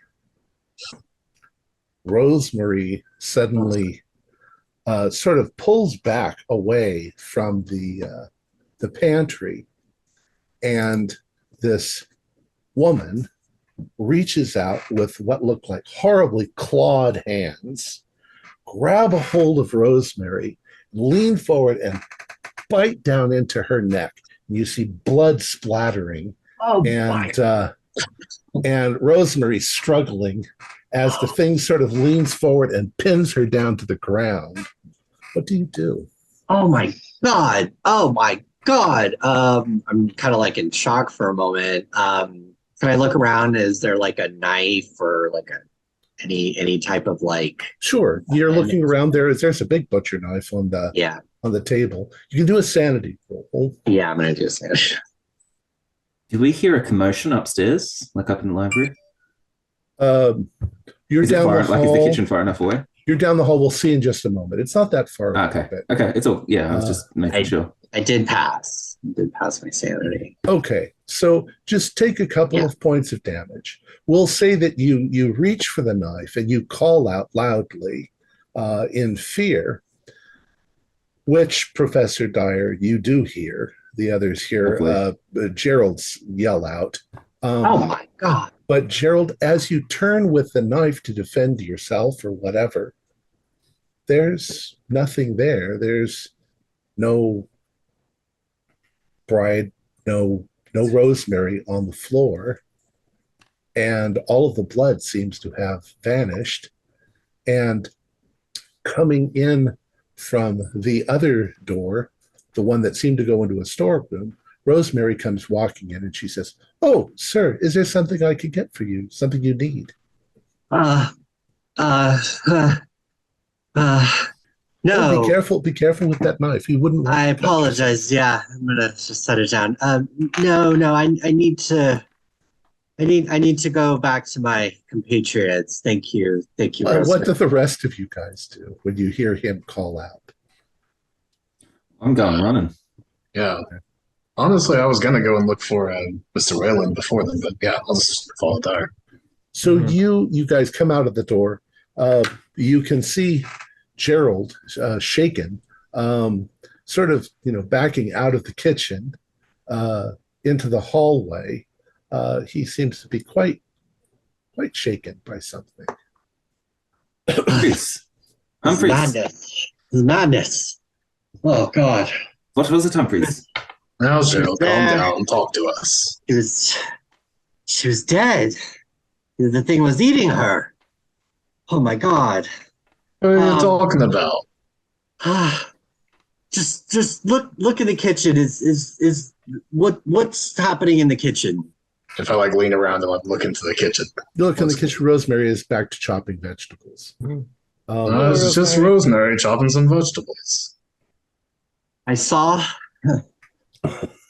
a horrible, wretched creature reach out and kill poor Rosemary, but she's there. She's there now. I don't know what is happening. Amos, do you have something different in the bottle of yours? Yeah, go on. I need another drink. Yes, another. Oh God! And then I saw a woman out the window. Look at the well. There was a woman. She fell into the well. She dropped. I suddenly go a bit wide-eyed, and I just say, "Was she wearing white?" Yes, she was. Gerald, it suddenly dawns on you. You got a pretty good look at her. It suddenly dawns on you that you've seen the face before. I'm gonna run into the living room to look at the picture. It's the wife. Oh my God. Professor Russo, what are you doing? Well, so with them running around, yeah, I'm following, but I think that they're both mad. But yeah, sticking to the group. It was her. Do you maybe want us to get you a cold rag or something? Are you feeling all right? I need some brandy, but Rosemary, she doesn't even know what brandy is. I don't know what is happening. Doesn't know what brandy is. Who doesn't know? There is a knock on the front door, and at almost the exact same time, Jeremiah comes out of the kitchen door. He says, "Oh, excuse me, gentlemen. There's somebody at the front door." And you guys think it's another Lester? He walks past you, goes to the front door, and opens it, and it is in fact another Lester. "Oh, Mr. Goodman, it's so nice of you to have made it. We've got quite a lot of people here now. Some of them have arrived early because they had their car." He tells them the whole story. And once again, a third Lester comes walking down the hall, and he says, "Well, we're congregating in the hallway. Lester Goodman." And he holds out his hand. I'm going to be ill. Oh. Jack just kind of shakes his head and says, "Let me guess, you drove in from Boston. You got a copy of, what was that, Lords and Ladies of the Seven Kingdoms?" What are you some sort of witch? You have premonitions of, how could you possibly know that? Oh, I met your twins in the other room. Yeah. This is one of them. He looks in the other room and he goes, "Oh, Jesus Christ, Lester, you're here." And he goes in, and you hear the three Lesters surprised to see one another. Just immediately just gonna say this has got to be one of those American jokes I've heard so much about, and I'm just no joke. It's a very intricate joke, if you ask me. Not very funny Darcy, either. you are taking this surprisingly well. I'm ill. This is madness. Complete and utter. Gerald, all I see is some parents that played a prank on their kids that by naming them they all same name, and now they're all here for some reason. Yeah, I mean, if you had two identical brothers with the same name as you, you'd go around pretending you didn't know them, right? The same profession. No, this is madness. A comic coincidence. Well, they clearly planned this. Yes. Vanity. Vanity. Well, you guys are all still standing in the hall. Everybody do a spot hidden.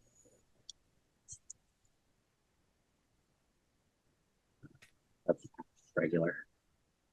Just a pass. As long as you passed. Fail. Those of you who passed happen to be facing one direction in the hallway. The other two of you facing the other direction. Those of you who passed, you're facing towards the dining room. And you suddenly realize that it's set for 16 people. That's a lot of Lesters. Oh, no. What do you guys want to do as you are pondering this very strange... Yeah, no, I think maybe we should go find Mr. Wayland to that, I'm starting this to is a wonder if very I should funny just joke. walk. Well, I'm starting to okay, wonder if I should just walk to Canada. So Humphreys, you said that Rosemary died in front of you, but I mean, besides that, you said that a woman fell in the well. Yes, the woman I in saw that white. woman as well. Amos knows what I'm talking about. This Well- woman in white, and she I was saw the her one in who the garage. was with Rosemary as well. I mean, Remember? you're being really frantic right now, but if somebody fell in the well, if you have a suspicion, then they're in danger, and we need to help them. Yes. Okay. Let's go investigate that. All right, Okay. let's go. Yes. Right out, but then I saw Rosemary getting not. All right. So you guys are going to head out of the house. I would like you once again to do a spot hidden for me before you leave the house. Hey, I got a regular. How'd you do, Finn? I got yeah, that's an extreme, I believe. Yes. Ooh. Then I'm going to tell you a secret that you can share or not share. But it is going to cost you just 1 point of sanity. Let me type it to you.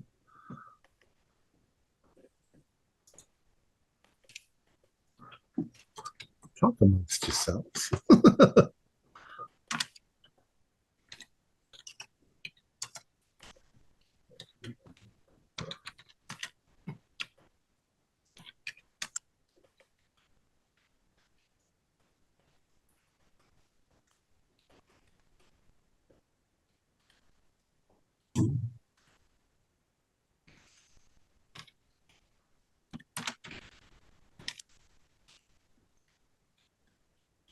You can talk amongst yourselves. I'm still gonna be like trying to head outdoors. That was my original plan. After Yeah. Well, This happens as you're walking that direction. Dorsey, did you say that you wanted to find Mr. Wayland? I don't remember who said that. It seemed like a good idea to me. Yeah, I mean, in what regard? Since he's so busy, after all, we need a good reason to bother him. Oh, I mean, if he knows about all this going on, I don't suppose he's too busy to have a quick chat.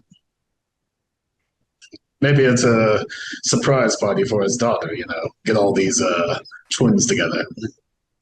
Just ask him how many Lesters he knows. Yeah. So you guys are heading down the hall and out the front door. There's a moment that Amos sort of stops in his tracks for a moment and then rather sheepishly comes back to where you guys are going out the door, looking back over his shoulder. And you all step out into the front yard. That it's not the strangest thing I've seen all day, but it's still quite strange. And then I'm going to wait until I'm sort of like out of earshot of like any potential any of the guests or Rosemary or anyone like that. Where you're walking you're walking around the house towards the well? The well, yes. So and I'm just going to say 10 feet out the house.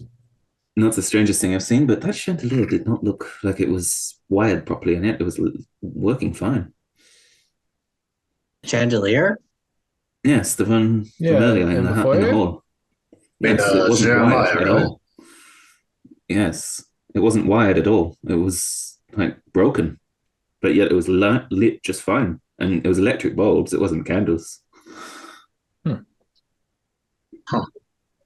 I'm having a horrible thought, and I'm saying this as we're walking towards the well, but I'm having this horrible thought that perhaps something was put into our drinks, and we're having some type of reaction.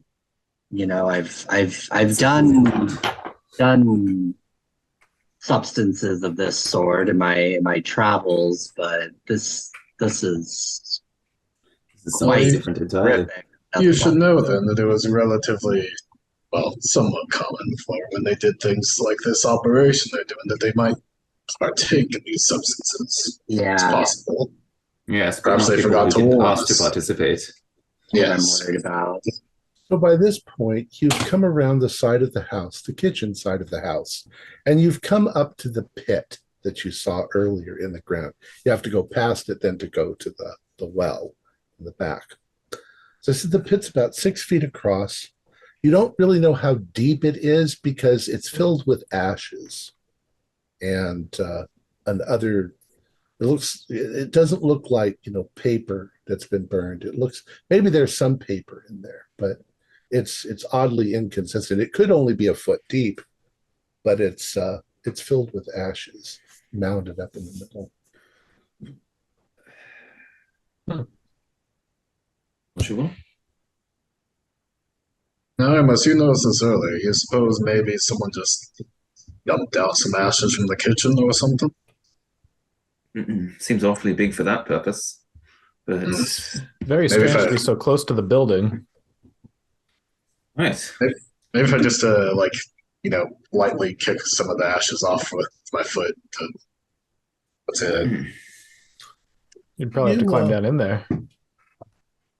Yeah, you wouldn't want to step into it. You'd get ashes all over you. But let's say you find there are gardens, so maybe you find a stick. You can sort of rustle around in it. You begin to notice bits and pieces of not completely consumed pieces of like cloth, and maybe there are some book pages or something that are in there. Pieces of wood. Looks like bits of circular charcoal, maybe, that are partly burned. You don't see anything like bones or anything like that. It all looks like paper and wood and cloth that have been burned. You're guessing it's also white cloth.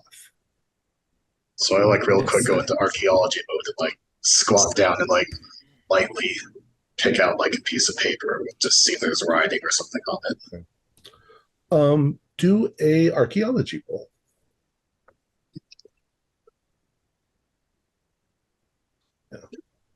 Nope. Dr. Humphreys can assist. He's an anthropologist. Yeah, but I'm fixated on the well. I feel like I'm still walking. Just going to keep walking. Yeah. Okay. That seems more I'll come important. back to look at that in a minute. I need to see that. Professor Dorsey, what you seem to think that these are all bits and pieces of, let's say, books that they just burned for some reason here in this spot, clothing that got burned, but nothing sinister. He just kind of shakes his head and is like, it's a shame, should burn books. But continues on. All right. So you guys are approaching the well. The well is a stone well. It looks like it's an old part of the property. You've seen working water inside the house, so it may be a remnant of something older, or maybe an older structure that was here once. You also notice over to your right, at the right end of the circle, you can see that there is this little mausoleum. It looks like a circle itself, kind of like like the Jefferson Memorial, but it's much smaller, much smaller. So as you approach the well, what would you guys like to do? I'm gonna go towards the well and kind of like shout into it. Is someone down there? Are you okay? I'd like you. Who else is going to look into the well?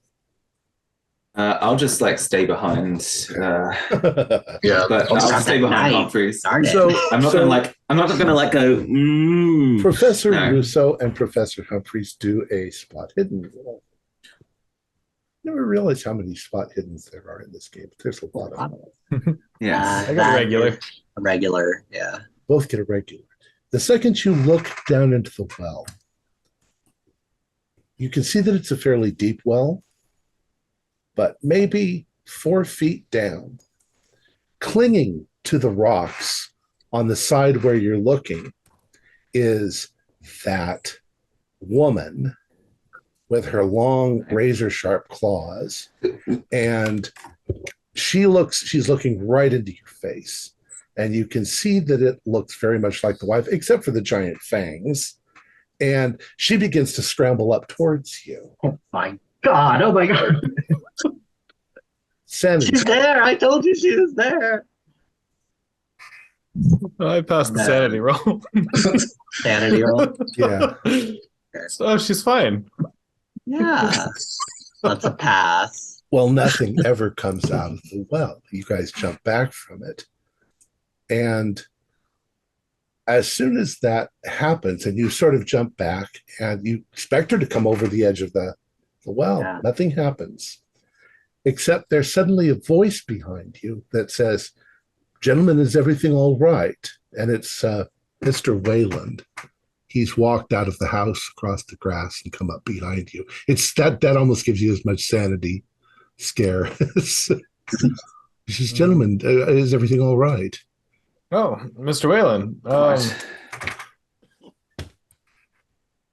I almost kind of ignored Wayland for when I turned to Russo. I'm like, you saw her, didn't you? I did just now. Yeah, that was very strange. You seem to be quite disturbed by something. Oh, these two, they're just I don't know, a bit frantic. No, Jack, check this out. Whatever. Mr. And kind of looks over the well. Nothing in the well. Well, when Professor Dorsey moves forward, and Wayland's like, "There's something wrong with the well," he also moves forward towards it. And Dorsey, as you suddenly go over you start looking over the edge, Mr. Wayland standing right next to you is doing the same thing. And almost before you can react, this clawed hand reaches up, grabs a hold of Wayland almost by the chest, digging in. He screams, and it pulls him into the well. And you see it all, Dorsey. In fact, you get splattered with blood in the process. Mm-hmm. You hear a splash in the well. You can all do sanity again. I don't know how I did. I made an extreme success on sanity. Extreme success? All right. Yeah. Just take 1 point. It'll cost at least 1 point. You're right. How about the rest of you? I got a 96 on the roll. I got an 08. I don't know. I got a regular pass. I got a hard pass, so just 1 point. What's the thing for passing? Maybe we'll just say 1 point for passing, 2 points if you failed. You're all sort of in each other's arms at this point, absolutely terrified. Jack seems to be covered in blood, and I'm probably frozen for a second. Do I look down? Is the blood still there? Oh, it's all over you. But as you're looking at yourself and you guys are all looking at him and looking at the well in absolute terror, a voice from behind you says, "Is everything all right, gentlemen?" Like, And you turn around. You turn around and Wayland is standing there. The blood is gone. And he looks exactly like he did a few minutes ago. Are you? Is everything all right? You look quite pale. Is it too chilly out here for you? Oh my God. Herr Wayland, I have a question, if it's not too sensitive a subject. But of course. If I may ask, what did happen to your wife? Because I haven't seen her around, but I assume that you... My beloved wife, Evangeline, she was the love of my life, but unfortunately she passed away, giving birth to my daughter, Veronica. That was 34 years ago. I'm sorry to hear that. Well, it's been a long time. She's buried up there, and he points over at the mausoleum. Mm-hmm. Jack's like kind of shaking a little and like goes forward. He's like, Mr. Wayland, are you like kind of like pats him on the shoulder for one second. He's like, are you quite all right, sir? Oh, I'm quite well. Quite excited for this evening's ritual. I thought I might come out and see you. I heard a little bit of a yelp earlier. Is everybody okay? Jeremiah said somebody fell in the barn. That was just me. I had a bit of I think it was fatigue. We got that conference in Canada that's really important. One of the Lesters probably drove in, right? He looks over towards the front of the property. You don't see any cars. About those Lesters, how did you get to know such a... Oh, well, Lester's kind of my... kind of like saved my life's work. I believe I mentioned that I had a bad copy. You probably saw it in the library of the Abermelon operation. It told me that I should do this for 6 months, and in fact, nothing happened. So I put out quite a few adverts in the occult circles. Throughout the world, telling them that I needed a much older, much more accurate copy of the book, and I waited a couple of months, I believe, before I finally was contacted by Lester, who had found a 15th century copy, and he provided it. So I was quite grateful to him. I paid him handsomely for it. It seems to be the business he was in. Did you happen to pay all three of them then? What do you mean? Well, yeah, that's the first Lester, but what about the other one? I'm not sure I understand what you mean. I kind of like look over to Francis and Gerald. You'll forgive my compatriots, Mr. Wayland. Gentlemen, could I confer with you for a moment? Mr. Wayland, we will be joining you for dinner shortly, yes? Oh, wonderful. Yes, excellent. I'll make sure there's places for you set. Wonderful, wonderful. Gentlemen, if you could perhaps come with me. I'd like to discuss the topic with you. If you need anything, please, ask Jeremiah. He'll be happy to get you anything. Or Rosemary. Yes. And he turns and starts to walk back towards the house. Now, you want to have a conversation, but I'll ask you, do you guys want to take a 5-minute break? We're right at 2 hours. I think that would be... Sure. I think that might be best because I've got a very anxious little dog here. Oh. Yeah. Right, I think that ceremonial tea must be kicking in. Saw that. Let's yeah. I know us to be a group of very sound gentlemen. Gentlemen, this is real. This is happening. Not sure what exactly it is. How can it be real? I mean, we clearly must be seeing something here. But we are intelligent men, and there is something very strange happening here now. The only explanation is like some kind of skips in time. I saw that man die, and then he was behind us. I don't Professor, know. I am also believing that there's something is interrupting with the flow of time. Yeah, I just don't understand why the Lesters acted like they were different people that knew each other instead of recognizing that they were the same person. I don't know. And maybe That's- maybe that's another effect of the tea. I mean, I- if you saw what I saw, Yeah. there's no more evidence of it on me anymore. I don't And, know. I don't know if this is a hallucination anymore.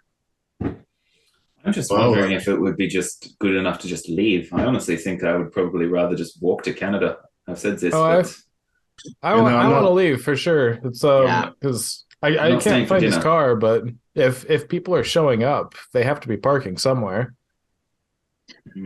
I can't argue What- too much with that, but I don't think our shoes What- were really made for the march. what's Yeah. the time? It's Watch. probably around getting close to 6:15. They said the store would close at 6, so I think yeah. they said their party was starting around, what was it, 8 or was it 7? Somewhere Exactly. around there. As you guys But- are, Oh, go ahead. as you guys are standing there, you guys are probably have moved away from the well. Yeah. But you're still out there. I would like you once again to do a spot hidden roll. You know, Amos, I mean, if you're so keen on it, maybe you should get started. Maybe you can find a car in, well, what town was it? Bailey or something up north? Extreme success on spot hidden, by the way. I got a 91, so 94. I beat you. yeah. Who passed? Just And Dorsey, we all extreme filled. as well. All right. Dorsey, I'm going to send to you a message. As you guys, what do you guys want to do? You're not too far from the well. Do you want to do anything else while you're outside? I think we should look for Lester's car. Which one? Which Lester? Any of them. They all drive the same. Yeah. But Definitely. I would almost guarantee you that there will be no vehicle. Well, but how did he get here? I need to test this out. I have a theory, but I need to test it. Guys, Let's start heading towards the front, though. You guys suddenly notice that Jack is looking over your shoulders, kind of open mouthed for a moment. Oh Looking man, towards Jack, the is it house. happening again? No, that's just you, Gerald. You saw Rosemary cooking in the kitchen, didn't you? Well, I saw her. I also saw her mauled to death, but yes, she was cooking. Well, the thing is, there's no smoke coming from the chimneys. All Perhaps. the rooms had fireplaces with fires to them. You look back at the house, there is no smoke coming out of any of the chimneys. Is maybe it's not such a bad idea to just try and continue our march to Yeah. Bailey. This is getting all a bit strange for my tastes. Let's walk to the front, but I have a theory that I'm working on now. Well, why don't you share it? Well, I wanna walk to the front and see if there's any vehicles out front. All right. Well, let's wait a moment for Finbar. Oh, okay. He seems to have fallen in the well. There he is. All right. Sorry about that. So, did you hear that, Finbar? I did not, unfortunately. Sorry about that. What did you tell him, Jack? Oh, there's no smoke coming from the chimneys, you see. We seem to have lost you there for a second. Looked like you were frozen. Yes, it's just this whole thing. It's just been driving me insane. I cannot understand. So now you're telling me no smoke from the chimney, but It seemed like the fireplace was going. I mean, I don't know. This is all very strange. This place does not make any sense to me. Mm-hmm. He just left. I am here. It's frozen again. There you go. So what would you like to do? I would like to just walk straight to the gate. Yeah, just follow. Yeah, I'm walking to the gate, the front gate. Get the You're walking towards the front gate? Yeah. So you've gone towards the front of the house and you're heading towards the front gate. Do I see any cars? You don't. Okay. As we're kind of headed towards the end, I'm going to say, gentlemen, I don't think it's just time that is skipping. I think it is space as well. Well, they're one and the same, not taking aren't too they? far of a leap there. I mean, sure, it's strange, but Wayland didn't even know that the Lesters were there. I think something is happening here, and we need to leave. We need to leave immediately. This is now that you bring it up, the arrangement of this place, it kind of reminds me of places like Stonehenge, calendar type celestial keeping places. I think something terrible is happening here at this place. We should leave now. Push the car if we have to. I don't care. I just want to leave this place. It's a bit rude to go without saying goodbye, but I agree it is strange here. Perhaps it's best if we go. Would you like to leave them a note somewhere? No. That's good. It just like pulls out a notepad. I believe this place is accursed, and I'm not someone who says that lightly, but this place is cursed. I am leaving. Or we're all intoxicated. I feel like that's just as likely. Oh, you know Not what? more. Perhaps we could test your theory. We can go out. I can leave a little note, say, thank you for the tea, such and such. And, if you're right and time is skipping, maybe it won't be here when we come back. Fine, do what you like, but I don't plan on coming back to this place. I'm leaving.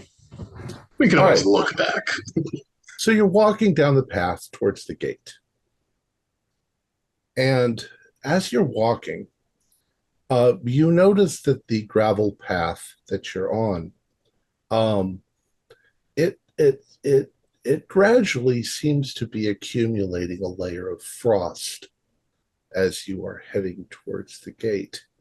And you notice that the black iron gates are kind of blue, and the temperature is dropping as you are heading towards the gates.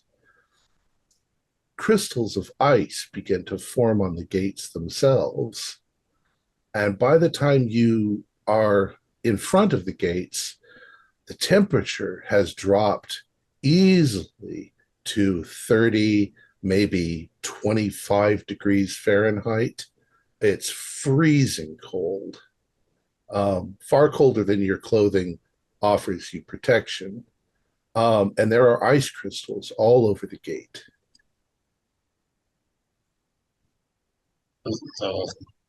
Did anyone have an almanac that said called for a ice storm this late? I brought a big coat for Canada, but it's still in the car, unfortunately. Well, Joe, the gate's right there. We might as well try and get through this thing. How are you going to do that? Oh, is it frozen shut? Closed. They are closed. Oh, okay. Yes.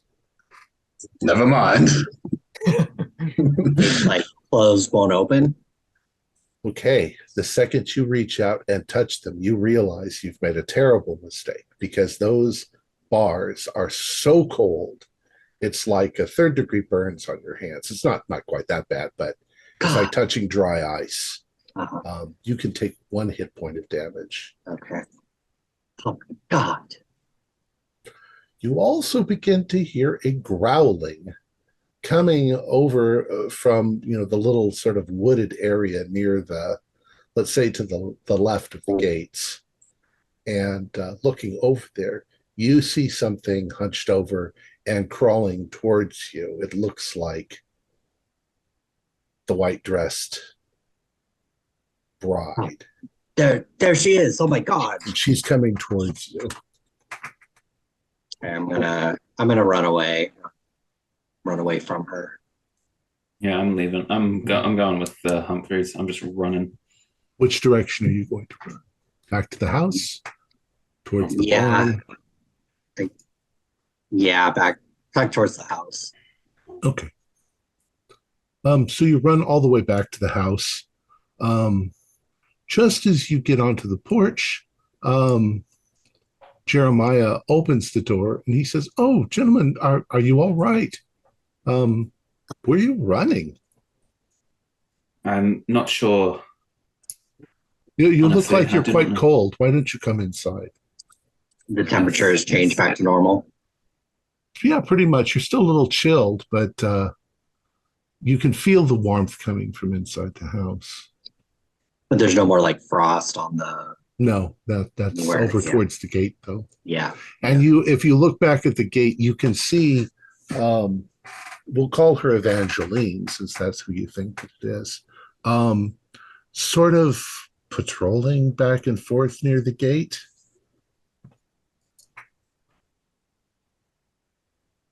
Yes, Jeremiah will come back in the house. Actually, before we all go inside, Amos, can I borrow you for a moment? Yeah, And sure.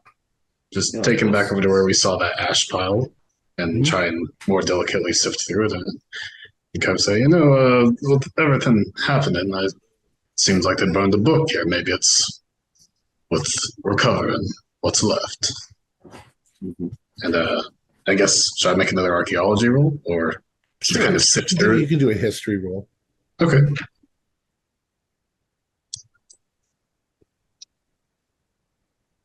If I'm helping, can I do a roll as well? Sure. I just rolled a 100. Yeah. So. Yeah, you're baffled by it. Oh, I rolled a 97. Even better. You're ultra baffled. Oh no, by it. just as good. Yeah. So it appears there is a hole here. Yes, curious. What do you think could have caused such a thing? A shovel, The hole perhaps? itself looks like a shovel it was dug out with a shovel. Fascinating. I'm just gonna twirl. I'm just twirling my mustache. Oh, right. Gerald, he's an archaeologist. How could I forget? Walk back and try and find Jeremiah and ask him to take me to him so I can bring Gerald back outside. Yeah, Humphreys is just kind of like sitting in the living room, like rubbing his temples, like freaking out. Well, But he's happy to have a task. So Gerald, Gerald, did you see you went back into the parlor? yeah, I went back in. Okay. When you're in the parlor, you suddenly remember that there is another one of those symbols on the statue. Right. But I don't have but I have the magic square, so I can translate it. You have the book. Yeah. Yeah. Okay. Yeah, I guess I'll do that. All right. Doing that. Okay. We'll jump to them. Maybe they'll come in and join you in a moment and Okay. play too. You can't make heads or tails out of the pile of ashes. Okay. Even like if I do like an archaeology roll. Well, yeah, you could do an archaeology roll or maybe a history roll or an occult roll. Any of those will work. Okay, I did get a hard pass for archaeology. Well, it's suddenly you recall from archaeology itself that ancient civilizations would bury, that they would get rid of sacred items by burning them. But then the ashes themselves are sacred, so they have to be burned in a specific pit and later buried in a specific hole. So maybe this is some sort of pit where they've burned sacred things like robes, clothing, books, prayers, things like that got burned, disposed of in this manner. So once again, some sort of religious connotation to it all. So we'll just say that you all eventually joined Gerald, and Gerald is carefully copying down the Kamiya on the statue. Now, Amos, how'd you manage to properly solve it last time? So I think I had kind of the start, but I didn't get the finish of it. Very well. Let's have a look. So it's 621. Yeah. Oh, got it. Is it obstacle? Obstacle. Yeah. All right. So you're all in the parlor at this point, and the spillover from the other room is now in here as well. You have 2 more Lesters. There are now 5 Lesters in the house. They must have arrived when you were at the well. They also introduce themselves as if they've never met you before. And could you remind me it was the bust that had obstacle on it? that is correct. Okay.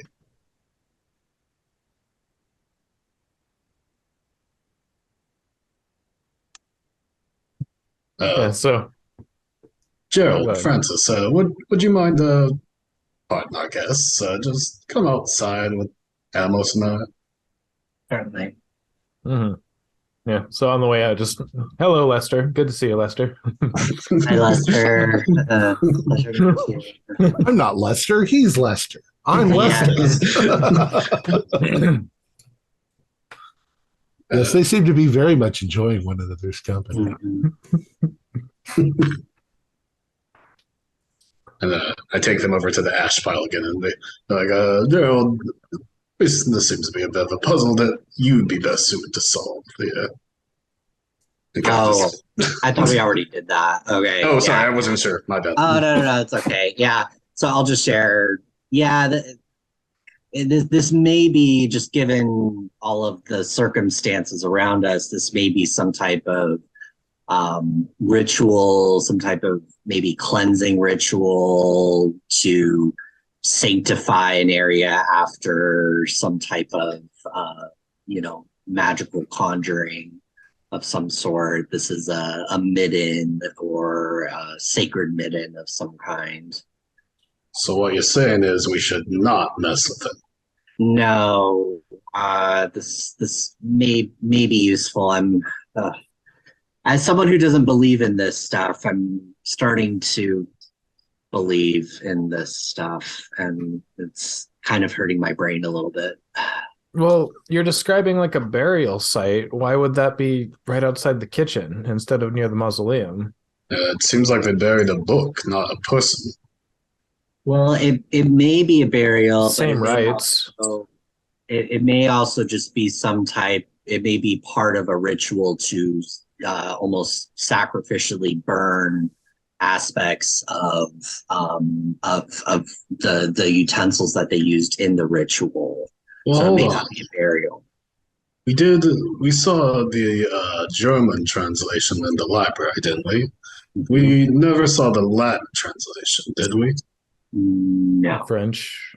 I'm assuming that's upstairs with Veronica. Yeah. Because they're performing the actual ritual upstairs. Well, what do you say? If you're right and this is time and space is getting all mixed up, should we check the midden?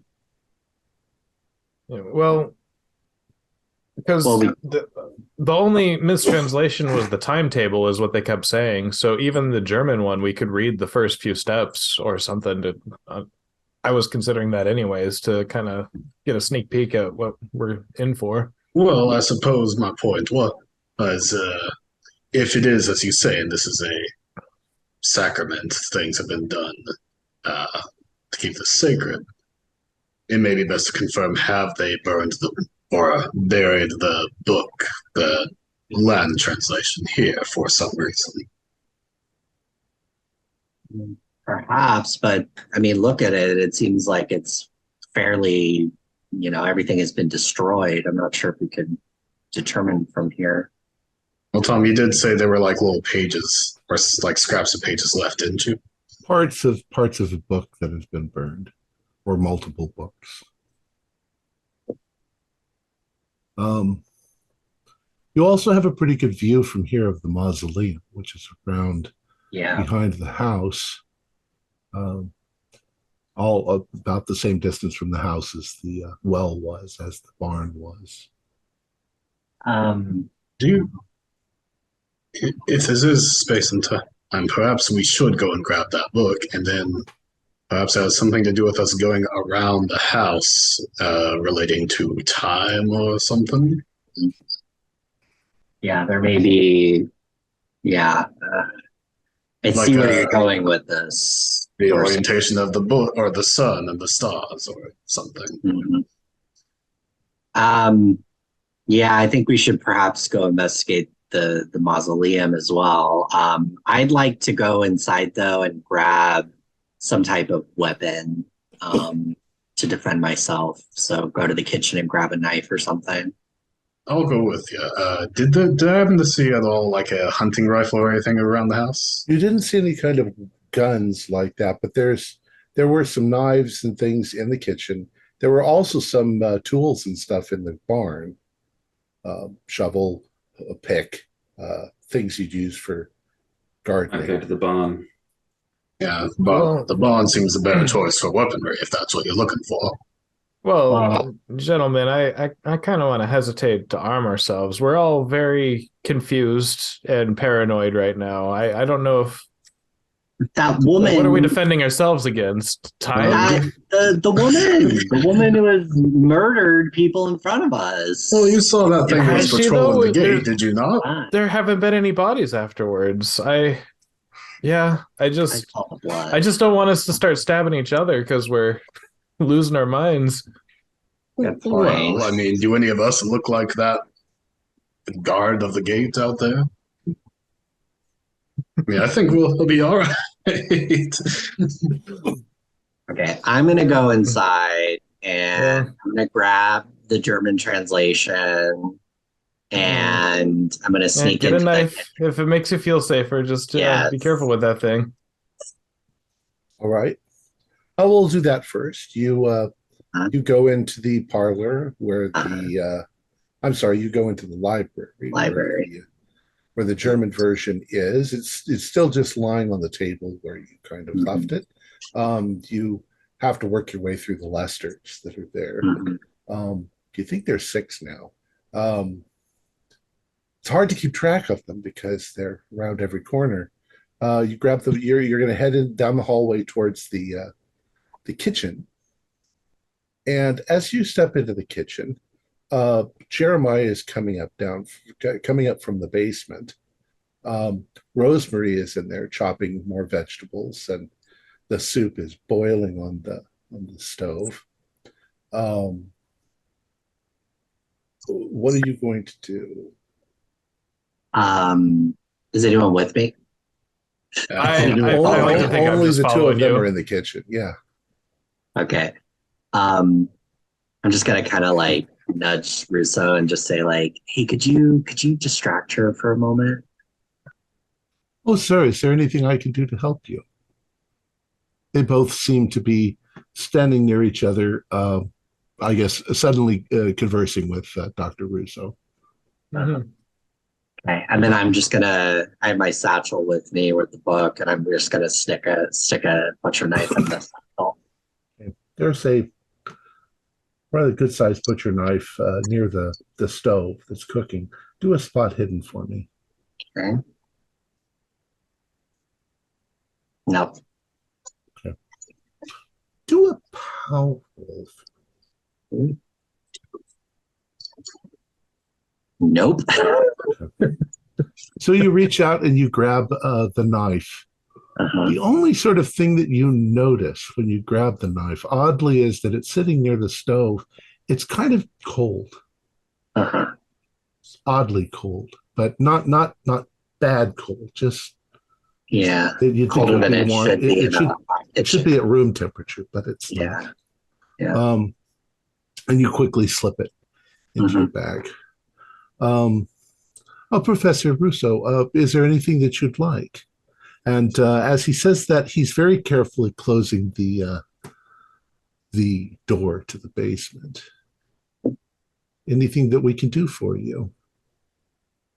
Oh, I was just wondering what you're serving for dinner. I have a tropical fruit allergy, and need to be careful. Well, this time of year we don't have any tropical fruit. It's going to be a soup, followed by lamb chops, followed by He gives you a nice rundown. It sounds delicious. Nice. Yeah. The kitchen smells very nice. Do a power roll for me.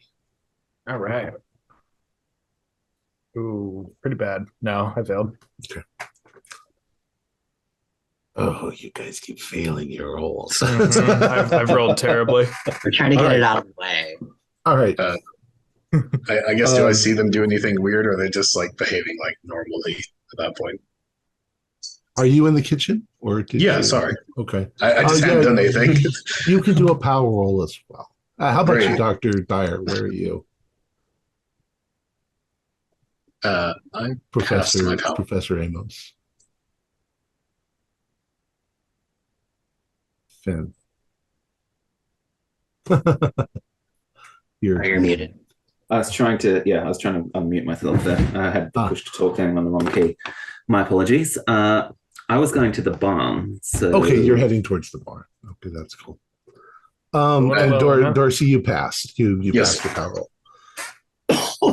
As you are standing there, and you're seeing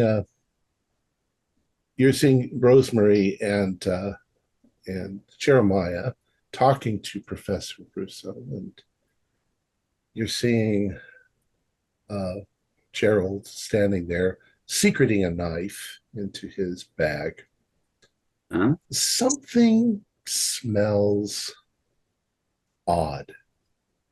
It smells a little off at first, and then it smells quite bad. And as you glance around the room, the first thing you notice is large cobwebs in the upper kind of where the ceiling meets the walls.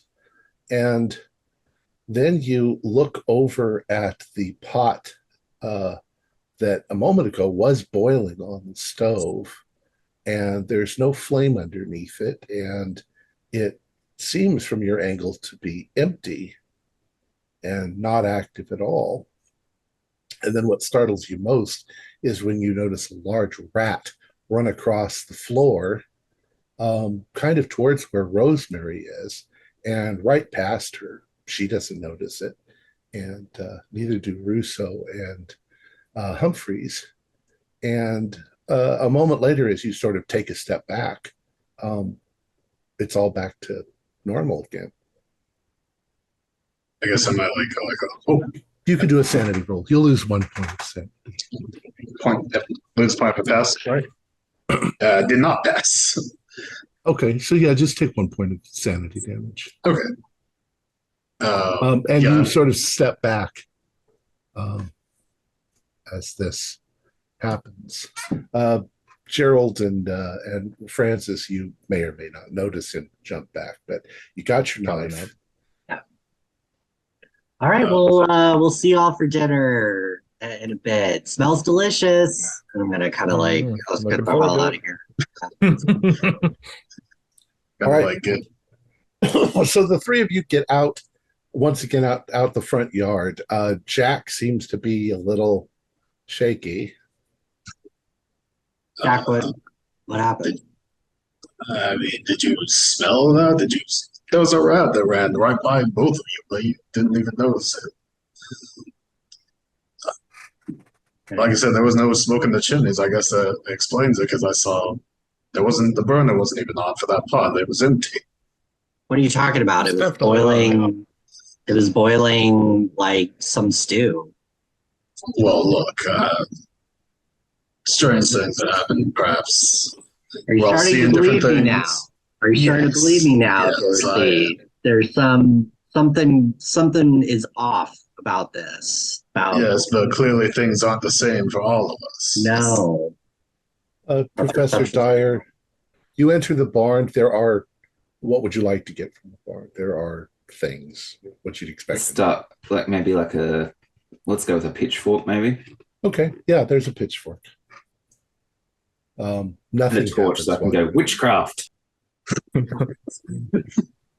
Kill the witch. So when you leave the barn, you see the others coming outside, around the side of the kitchen, and you all meet up, and you're heading towards the Mausoleum, right? Mausoleum, yeah. right. Time for some good old-fashioned grave robbing. Okay, as you approach the mausoleum, it's quite beautiful. It's made out of marble. Like I say, think of the Jefferson Memorial. It's kind of that shape, but much smaller. Rotunda. There are little marble steps going up in a circle. There are some pillars that hold up the little domed roof. So you've got to go up maybe 3 steps, and then you are looking down into a circular depression. Also, everything's covered in marble. There are Bible phrases that are carved into the stonework all the way around the marble. And up in the dome, there are paintings of angels and also other little Bible references and stuff like that. In the center of the circle, in the middle, are 2 large square or rectangular stone sarcophaguses. Hmm. Out of curiosity, are the Bible phrases or the Psalms, are they about the same as what we saw? No, they seem to be different ones. Okay. Kind of what you'd expect to see on old church. This mausoleum was quite Right. beautiful, but I guess we should see whose home it is now. So I go forward and try to look at see if the sarcophagi have a name on them. The first one that you come to, the one that would be technically on the left-hand side, is marked with Evangeline Wayland. And I don't have birth dates, but I've got the death dates. And she died in 1892. Evangeline was sorry, I forgot his first name for a moment there. Augustine. Augustine. Wife. Augustine's wife, right? It was, yeah. Died 32 years ago. Yeah. 32. The second sarcophagus has also a birth date and a death date of Augustine Wayland, who died in 1923. Last year. And if you don't remember, it's 1928. It's 1928. Oh, yeah. okay. I was wrong. Well, I have to say, Augustine is looking very good for a dead man. Do we need to do a sanity roll for that at this point? Sure. It'll just Maybe be 1 should. point, but I'm not sure if Gerald was actually expecting something like this. I had a suspicion. I was even going to ask him, and actually next time I see him, I'm going to ask him what year is it, because I was thinking about asking it too, but I'll still do a sanity check because my suspicions are confirmed. Now, I did I passed. Did you say it was 1 on the fail or 1 on the pass? Just one on a fail. Okay. Yeah. You're kind of becoming inured to the weirdness at this point. Yeah. And maybe bits and pieces of it are starting to fall together. I guess this kind of fits with the ghost stories a bit. Wander in your house and somewhat of a loop.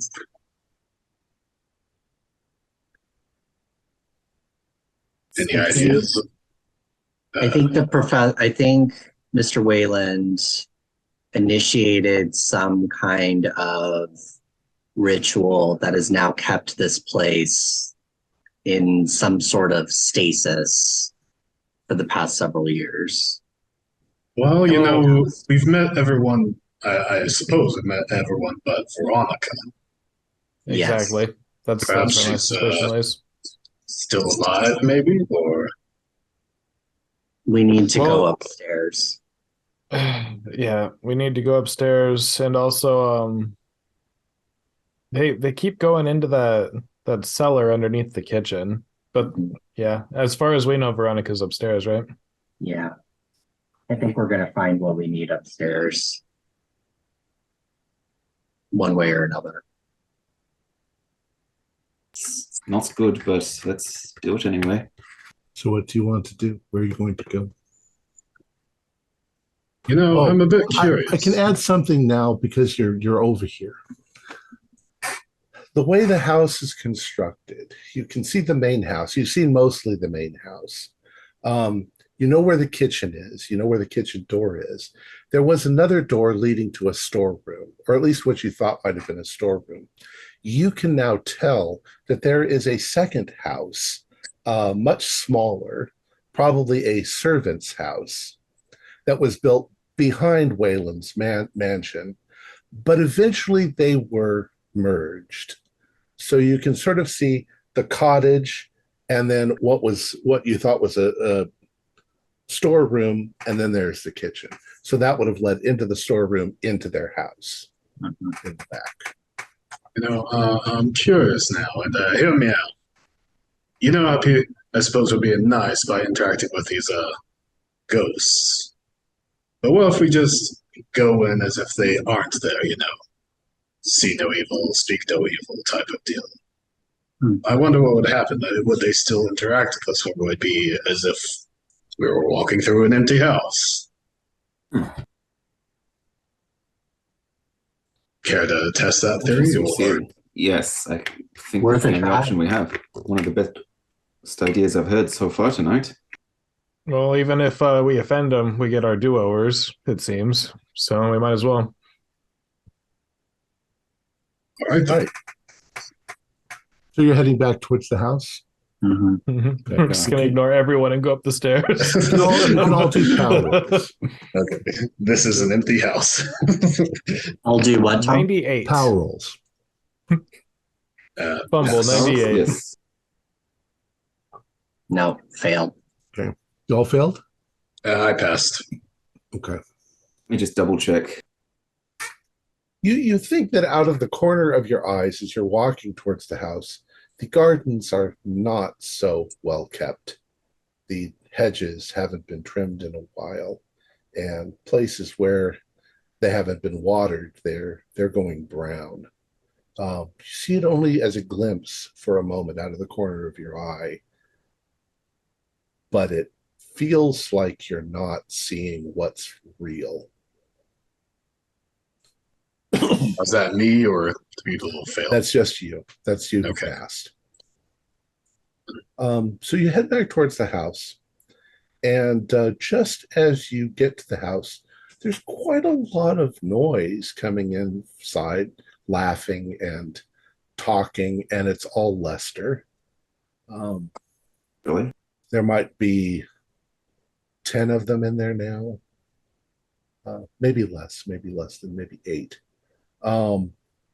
Those who haven't met you greet you and try to converse with you. And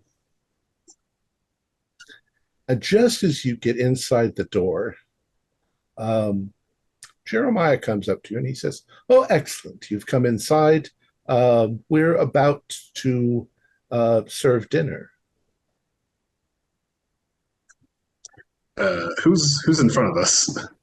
Or who's Lester's and Jeremiah. Oh, I'm sorry. I meant like who's coming in the door first, like who's he seeing first in marching order, I guess you could say. Oh, which one of you is coming in the door? Anyone want to volunteer? Okay, I'll do it. Movement. What's the fastest dex? Yeah. Oh, that's a good point. Thanks. I've got a 47 index. I think I have the same. Yeah. I don't have it. Hold on. We're all Okay, that's okay. We're all stumbling into index somehow. All right. I think if I'm the first, I'd kind of like to just kind of attempt to walk through Jeremiah as if he weren't there. You run into Jeremiah. He's quite there. He's quite physical. Okay, and just kind of like, you're like, oh, excuse me. There's a few Lesters that are like, careful, old man. What are you? Watch where you're going. I just do like a little. Except he says it in a Boston accent. I just do like a little excuse me, and like attempt to kind of, gently put Jeremiah aside so I can continue forth to the staircase. Okay. He reacts to you. He says, "Is everything all right, sir?" I'm Just as you will say, you get to the bottom of the stairs first. And as you do, you look up, and Wayland is standing at the top of the stairs. And next to him is a young woman. Well, she's in her 30s.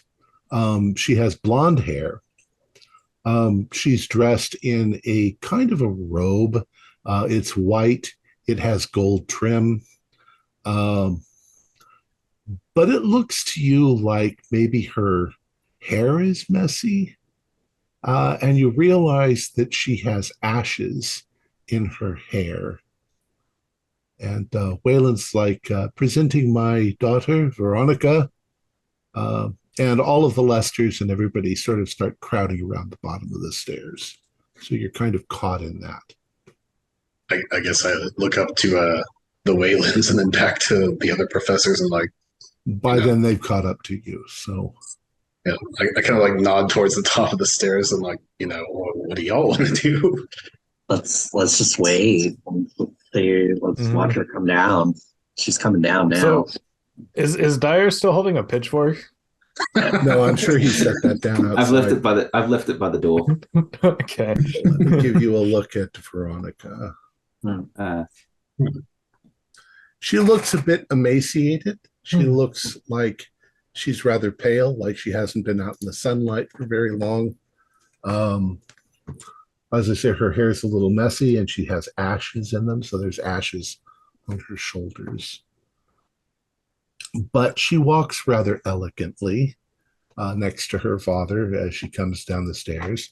She smiles and she says, "So welcome, honored guests, and those guests who've joined us by accident.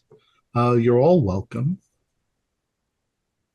Please join us in the dining room."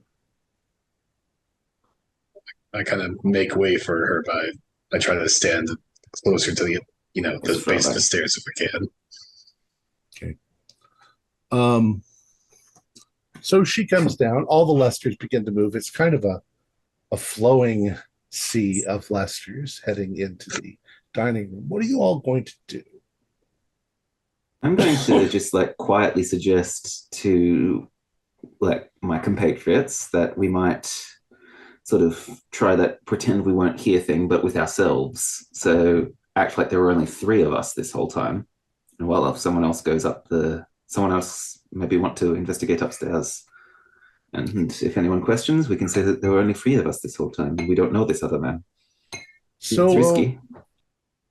The result of that is that they do, of course, immediately notice you. They seem to be well aware that you're here. They're treating you like guests. Come in to join us.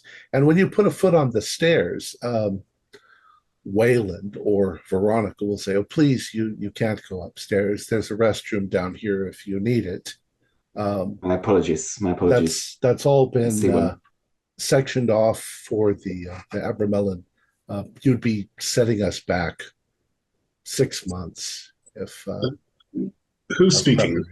Veronica. We'll say Veronica. Yeah. If I just ask her if you pardon me asking, you said it set you back 6 months. What is today? Could you remind me? I seem to be a bit off. Well, it's. She says. She says it's a day in September 1926. I just like nod and be like,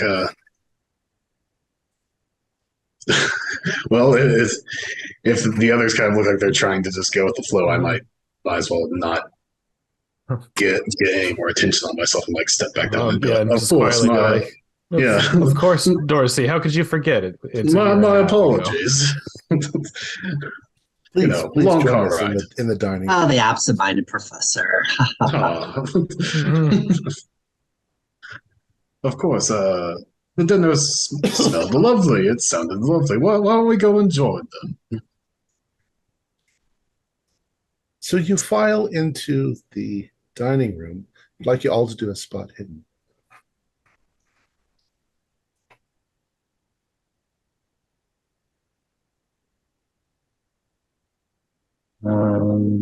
I failed. I got an extreme.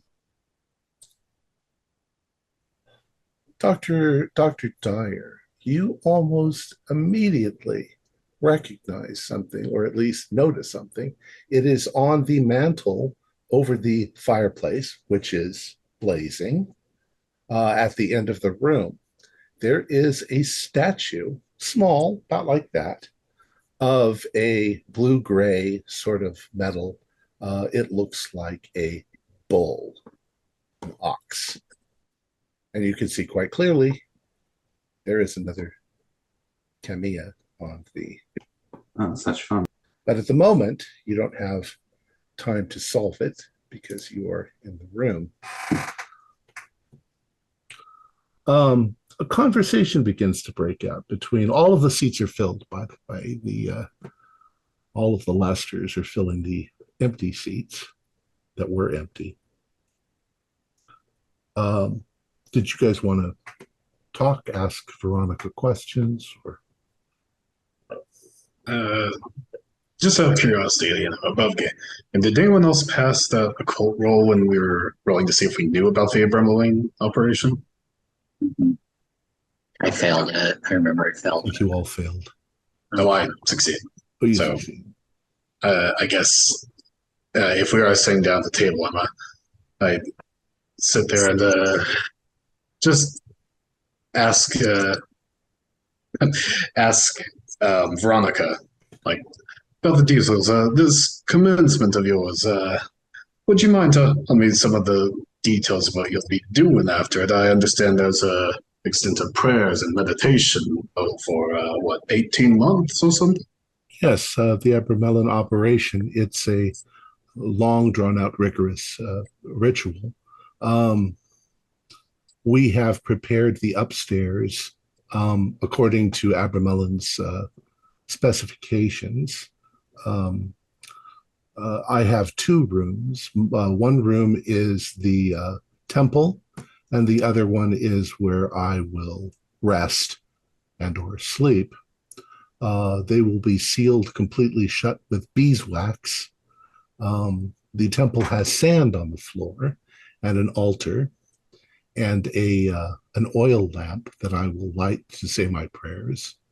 And once I have accomplished the Abramelin operation, I will take a large stick that I have, a wand, and draw figures in the sand on the floor. There's about 2 inches of sand, and I will be able to contact my guardian angel, find out the secrets of the universe and how they work. That's if I'm successful. But I have to eat certain things on certain days. I have to wear certain clothes. I have to bow and prostrate myself, and I have to do a number of prayers, and it's quite extensive. And when I'm not doing that, I'm reading. I need to read a number of holy books and study. It's quite rigorous. The whole thing takes 18 months. And then It sounds like quite the commitment. It's a terrible, long commitment, but the rewards are so quite positive, spiritual. Well, if you'll excuse me asking, what exactly are you hoping to gain? It sounds perhaps like an advanced Solomon's gate or key. I forget the exact word. Yes, Solomon's key actually has some things to do with it. That's one of the texts that I'll be studying. We have a number of copies of that in the house, actually. There's one in the library, and I've got a collection upstairs. Solomon's Key is one of them, and some of the other sacred magics. What are you hoping to accomplish with this? What are you hoping your guardian angel will tell you or do with the demons that you bind?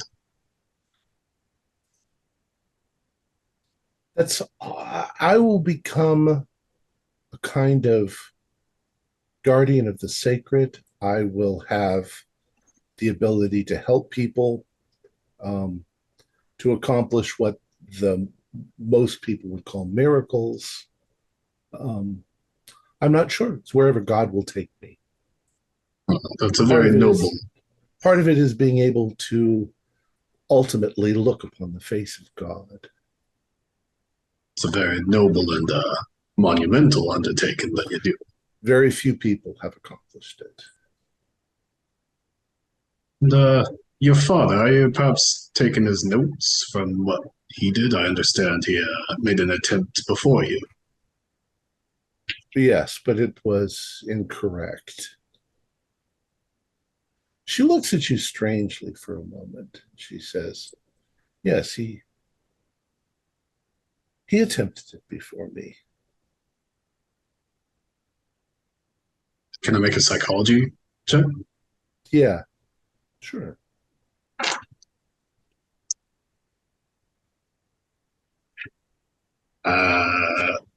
Let me check. I think I landed around the money. Right. Yeah, regular success. The look that came over her face for a moment was as if she were trying to remember something, but couldn't. She was, for a moment, confused by the series of events that for maybe a moment didn't make much sense to her. But then she answered, and she went back to normal, as if she were trying to figure something out. Now, I know this may be a bit sensitive now. Remind me, it was 1923 was the date on Augustine's sarcophagus, I believe? Yes. December 1923. Remind me, how long ago was it that your father made his attempt? Oh, he made his attempt. Which one? Which attempt? His first or his second? Oh, he did a second one, did he? Yes, Was it with the... He attempted the first one in September 1920, and that one was wrong. It had only 6 months. Mr. Goodman, and she looks around the room, and they all sort of smile. And she thinks, Mr. Goodman provided corrected the 15th century volume, and he attempted it again on June 21st. June 1921. And do you know what happened after the 18 months of the second attempt? She suddenly looks at her father, and he smiles for a moment, and then he looks confused. And they both suddenly look at each other, and they're both suddenly quite confused. And she's like, well, I don't precisely remember exactly, but we should start eating. Well, of course, I didn't mean to take up our dinner time. Now, you notice a definite change in both of them, as if they're pretending now to try and enjoy the meal, but there's something bothering them now in the backs of their mind. You can tell they're trying to keep up appearances as would be proper, but something is intruding on their thinking. Rosemary comes in, and she begins to place the bowls and ladle the soup. You can all do power bowls. Mm-hmm. I passed mine. Pass. Me too. I got a hard. I think mine's a hard as well. It is. How'd you do, Passes mine. Finbar?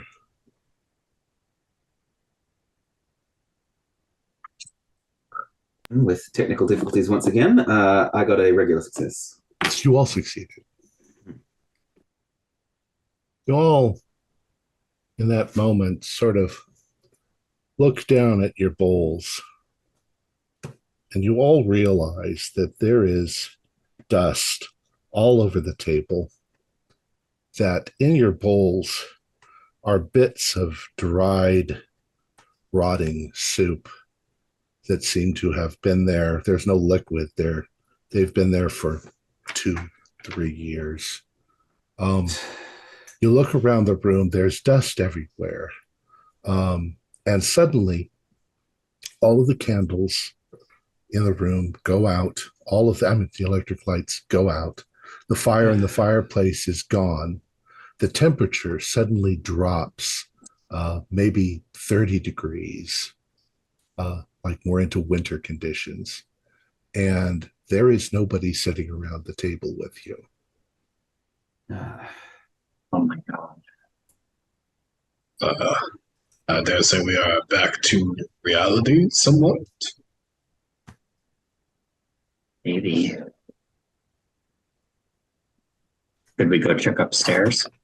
There's no one left to stop us, no one to be polite with. Well, I don't care. Politeness be damned anyway. Even if we could go back and see those people, Lester's. I'm gonna look at the bowl and do the game for the. Right. This is what was on the bowl. Chimera. Yeah, we've had prison and obstacle, right? Were those the only two so far? That's correct. Those are the two we've solved. Bind, B-I-N-D. Bind. Gerald, you did happen to grab that German copy of the Unraveling from the library, didn't you? Yes, I have it right here. Good. Well, I have a feeling we may need to use that, perhaps. Yeah.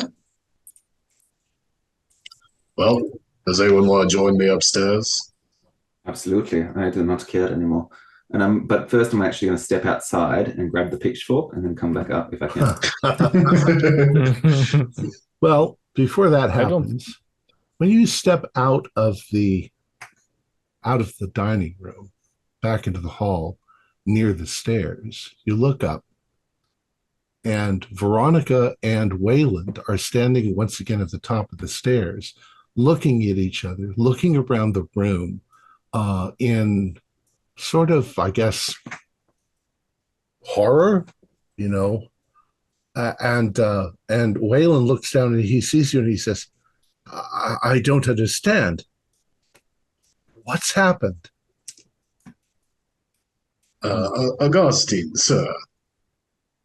Forgive my bluntness, but would you mind checking your pulse for me? Checking my pulse? Please, just do me a quick favor. I don't know how to find my pulse. Does anyone have... What has happened to our house? Veronica says it's like it's been destroyed. What year do you last remember it being? 1926? Yeah? Well, almost simultaneously, Augustine says December 1923, and Veronica says September 1926. And then they look at each other quite shocked. What do you mean? That's the wrong date. No. They're both very confused. They come down the stairs towards where you are. Yeah.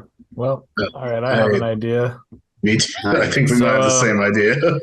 Starline, I must inform you that the date is in March 1928. That doesn't make any sense. How is this? What are you saying? If you don't mind, I think I may be able to show you something that will make it make sense for you. What are you saying? Just follow me for a quick moment. And I presume this is the same idea you had, Francis, but I'm going to try and take them to the mausoleum. For Augustine, sure. But I think I'll step into Veronica and say, yes, hello. I don't think we've met yet. I'm Lester Goodman from Boston. I just need to tell you all of this. The magic, the rituals, it was a success. You've done it. This is the end of your 1.5-year stay.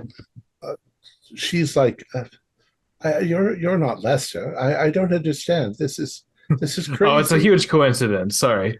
Ignore that. Professor Jack, you and Wayland get to the front door. You open the front door, and it is a brick wall. Nice.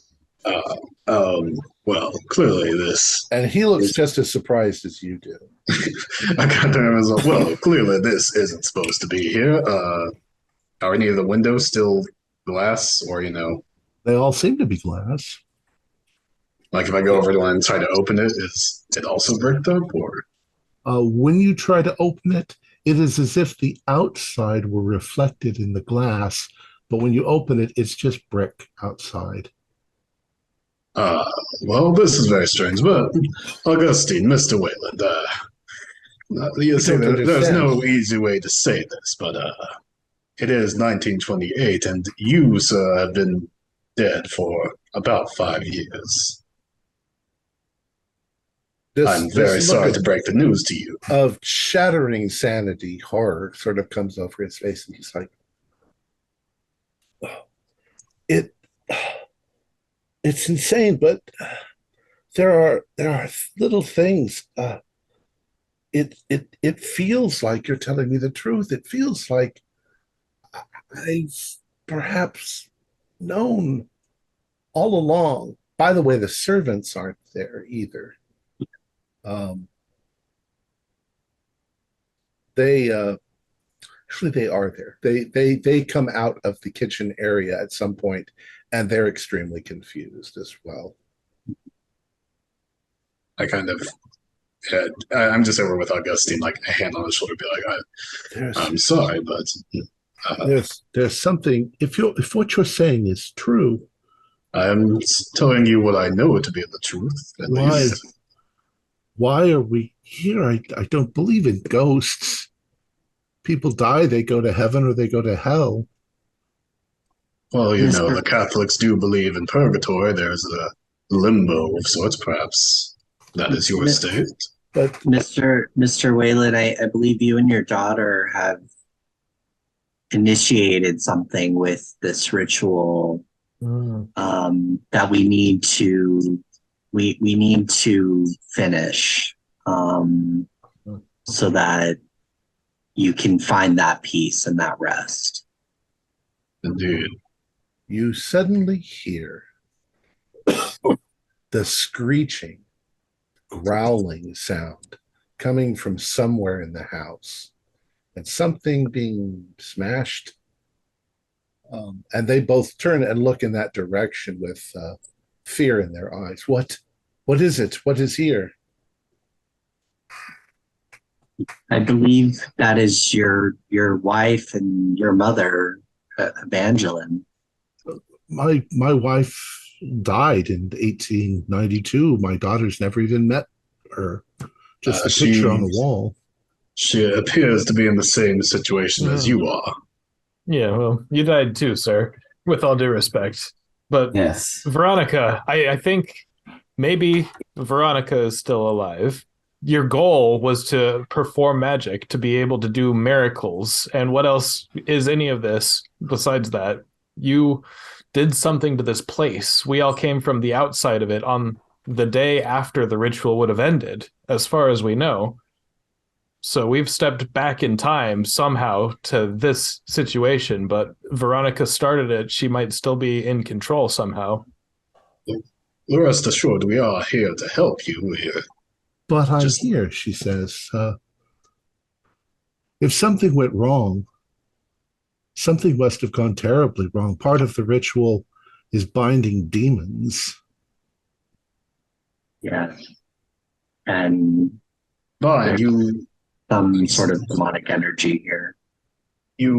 I believe we found something like a Thelema Crowley marking on your ox statue over there for the word bind, if I remember correctly, Amos. They look like they're at the moment, sort of lost in their own crazy thoughts now that you're telling them all this stuff. And Veronica says if there's anything that went wrong, there'll be evidence of it upstairs. Obviously, we're not doing the ritual, so there's no reason why you can't go up. Oh, Is there another chimera? That we found the one on the bust, the eagle, the ox. Is there another one on perhaps a lion figure? Yeah, was the fourth thing a lion? I'm afraid I don't know what you're talking about. Okay. Well, let's go investigate upstairs. All right. oh, now ladies first. So you go up the stairs, and other than the upstairs bathroom, there are 3 doors. One is on the left of the hallway towards the end of the hall, and the other 2 are on the right-hand side, maybe 10 feet apart, you know. There's a window on the end of the hallway looking outside. What do you want to do first? What up? Which was Door on the secret left. room? Oh, the right hand is usually, I would imagine, that's where the temple is, you know. Right hand path, left hand path. If they're still with you, they probably are still with you. Coming up curiously behind you, afraid of what they'll find. Veronica tells you that the first door on the right, you won't be able to get in. It's been sealed closed. Mhm. The one on the left down at the hallway, that's Wayland's bedroom. The one on the right is her bedroom, but it's also sealed. If she's still in there. Oh. I'm sorry, did she say that Wayland, Augustine's bedroom was also sealed? No, his is not sealed. It's on the left. Well, then, I suppose I'll lead the way for us. I guess I'll go and try the door. Try the door on which one? The left one? Yeah, Wayland's room, Augustine's. Try the door on Wayland's side. It is a bedroom. It's very dusty. There's cobwebs and things like that. You can see that he has a bed. It's a fairly nice bed. It's just dusty. There's a desk with books on it. There is an interesting sort of thing on the wall. At first, you don't know what it is, but you realize after a few moments of thought that it's where you would put a Torah, like in the Jewish temple. Mhm. So it's probably a Torah. He's got copies of the various other holy books from other religions. And there is a journal on his desk. Passages from Augustine Wayland's journal. 6 months into their Bremelin operations, is answering how the same concept can appear across different religions, albeit wearing a different face and bearing a different name. The Malakim are God's messengers, part of a heavenly hierarchy, and have no physical form. Although Maimonides propose that they are a metaphorical representation of the laws of nature and universal principles. The Malayaka are messengers and agents of God's will, also part of celestial hierarchy, and their forms are incomprehensible. Even in dreams, they manifest in different forms. The various branches of Christianity portray angels differently. Catholicism divides them into 9 choirs and describes them as being forever incorporeal, although the seraphim are also described as 6-winged, the cherubim as 4-faced, having faces of a lion, ox, a human, and an eagle. The thrones as burning wheels rimmed with eyes, etc. Protestantism describes them as genderless and invisible messengers and agents of God's will. If it is required to ensure that God's will is enacted, they can become corporeal. I wonder exactly how I will describe the unequaled beauty of my holy guardian angel when the time comes. I wonder this every day. The last entry is, at midnight tonight, 18 months have elapsed their entirety. Tomorrow I begin the final stage before, if I'm successful this time, my holy guardian will appear. Next time I write here will confirm my success or my failure. I hope for the former. And that's pretty much all that you find in the room, other than clothes, old clothes and things that are. They didn't have a last entry here, I presume. Something, but indeed did go wrong with his operation on the last day, apparently.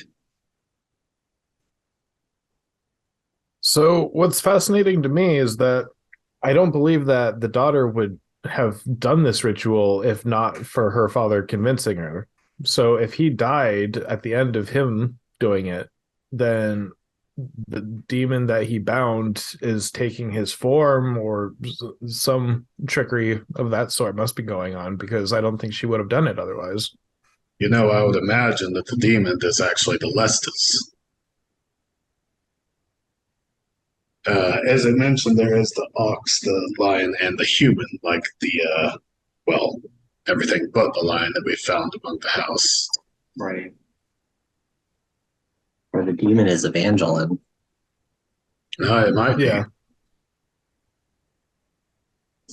When you Yeah, I say think that her might be it. name out loud, you hear something in the house screeching and moving around downstairs somewhere, something angry and growling. You're pretty sure it's her. Yeah. Either You her. know what they say, speak of the devil. Maybe we should not. Yeah. Yeah. Stop Yeah. saying She either like had unfinished business and was able to reanimate, or perhaps the thing just took her body. Are Veronica and Mr. Ray Augustine still They're there? just outside the door, yeah, in the hall. We're just talking in front of them about them. How Wayland's would one go about finding the demon? Well, you mentioned earlier the key, the silver key of Solomon. There are things that you can carefully draw on the floor in certain colors that will act almost like they'll almost draw the demon towards them. Once they're inside, you can complete the ritual and send them back to hell, which supposedly traps them there for 100 years, so they can't escape and bring you harm. Well, Veronica, where did you draw your Solomon's key? I didn't. That's not part of the Abramelin operation, but it's a known way to bind them. There's a copy of the key in the library downstairs, one inside the room too. You'll have to kind of break into the room. Yeah. It's beeswax. It's beeswax that's been placed all the way around the frame. Mm-hmm. So you I was going to say, break it. Good thing he almost brought that pitchfork. Well, I don't think he was able to get to it because It gets out of the house. Wall, yeah. But it's also right. It's been several years, so I would imagine if we just apply some force to it, we can probably break it down. If you want to try that, you can just roll strength rolls. Okay, sure. I Can mean, we do like a 2-man job, 2 of us on the door? Sure. okay. All right. I'll take one. Russo and I will take one, and then you two take the other one. Oh, and Veronica says they're connected inside. Oh, okay. All right. So, all right. Who has the highest strength? I have 45. That's an excellent question. 45 for me as well. I have a nice 60. I'll give you a bonus die since 2 of you are trying to do it. So. Okay. Then Amos, with the 60, go ahead and make yours with the bonus die. Beefy.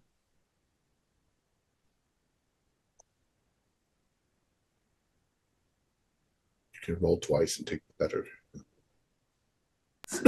Once again, an error with my computer. Oops, you did it again. A 17. Oh, okay. So without much difficulty, you hit the door. You can feel the the wax and stuff sort of splinter and skitter across the room.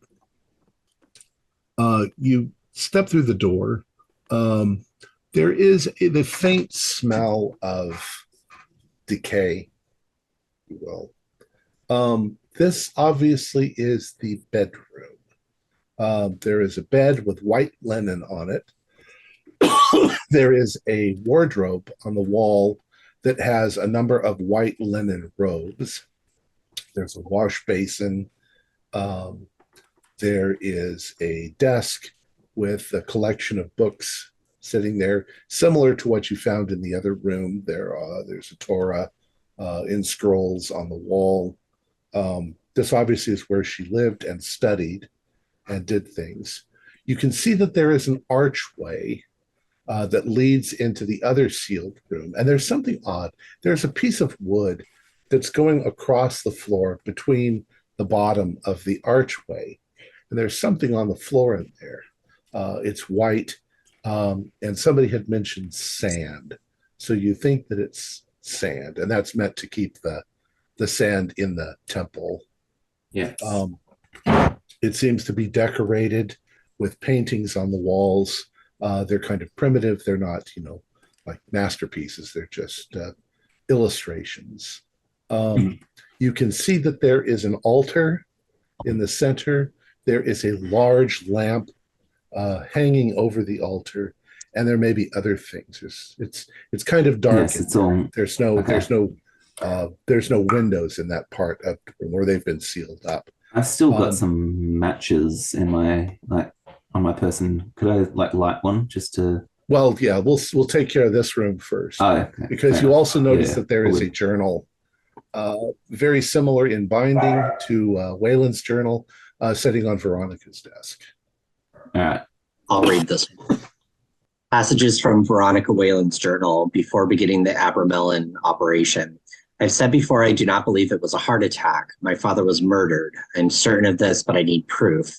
All I have is the text he followed. That must be it. Lester Goodman sold him the book and lamp. Who is he? Why did he want my father dead? The only way to obtain proof is to follow my father's footsteps and trap the being that did this to him once it appears again. I'm confident I can hold it here once it is summoned. I know the arts by which I can interrogate it. If it withstands my questioning, at least I will have it in prison to show others. The authorities will have to believe me then.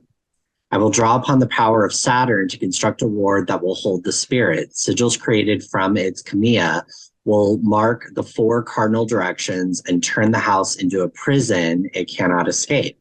Should the need arise, these may be brought together around the spirit to banish it, akin to tightening a noose around its neck until it has no direction left in which to flee, but back to the invisible world from whence it came. Barrier, bind, obstacle, prison. These words will hold the spirit in Saturn's leaden grip.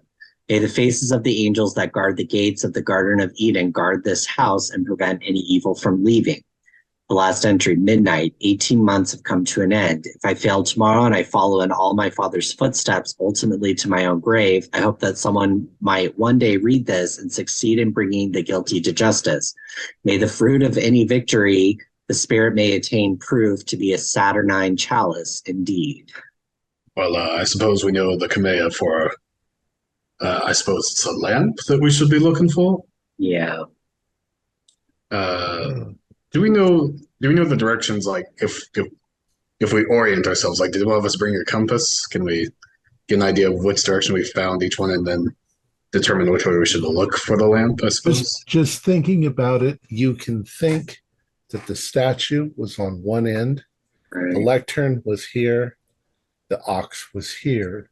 So it would be on that side of the house, which would be through the kitchen. It's probably either in the basement or in that storehouse.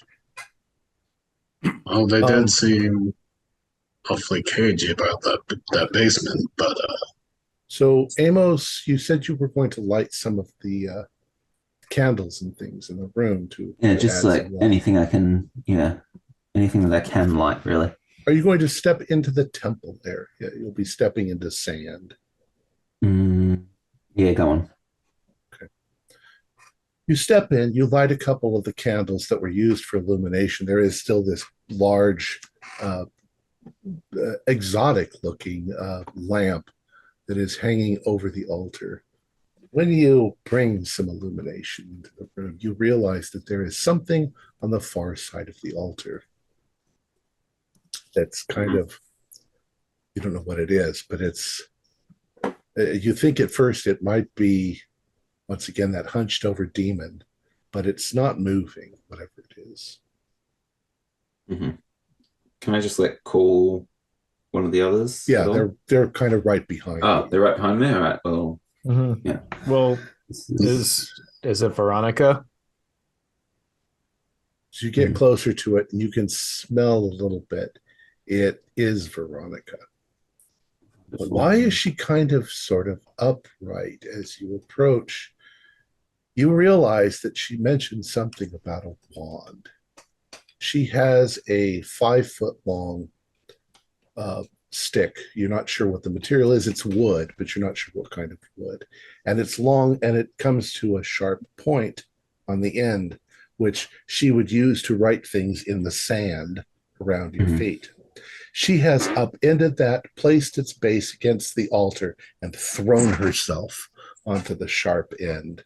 So she is hanging there, a desiccated corpse with this wooden dowel going through her middle. Right, fun.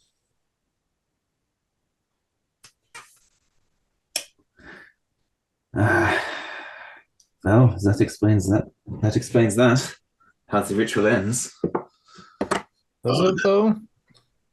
Wayland offers. Wayland's they're now standing sort of inside the room itself, and they say, somehow a mistake was made and a demon got summoned. You say it's been running around the property. We need to send it back to hell. Yeah. And then break the binding. Yeah. So the Key of Solomon is downstairs. You need a flat area to do it. There is a cement slab in between the servants' quarters and the house where we connected the two. There's some boxes and things, but you could move them out of the way. If we can draw the demon there and then send it back to hell, then we can release whatever you think is binding the house. Because I don't think you're going to be able to get out. Yeah. Without breaking it. We've already tried. It does seem a bit. It seems that way, yes. Is there sand downstairs that we can use to create the sigil? There's chalk. Chalk. Okay, great. Yeah, I've got colored chalk, Veronica says. Okay. Do you think we're going to need the wand? We do need the wand, is that correct? Oh, I don't think so. That's for this Abramelin thing. This we can just do. Actually, she says, "Oh, I have the Key of Solomon here."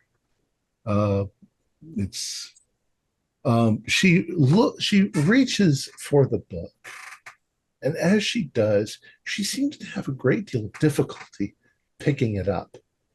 It's almost like she's not quite corporeal, and the book is heavier to her than it should be.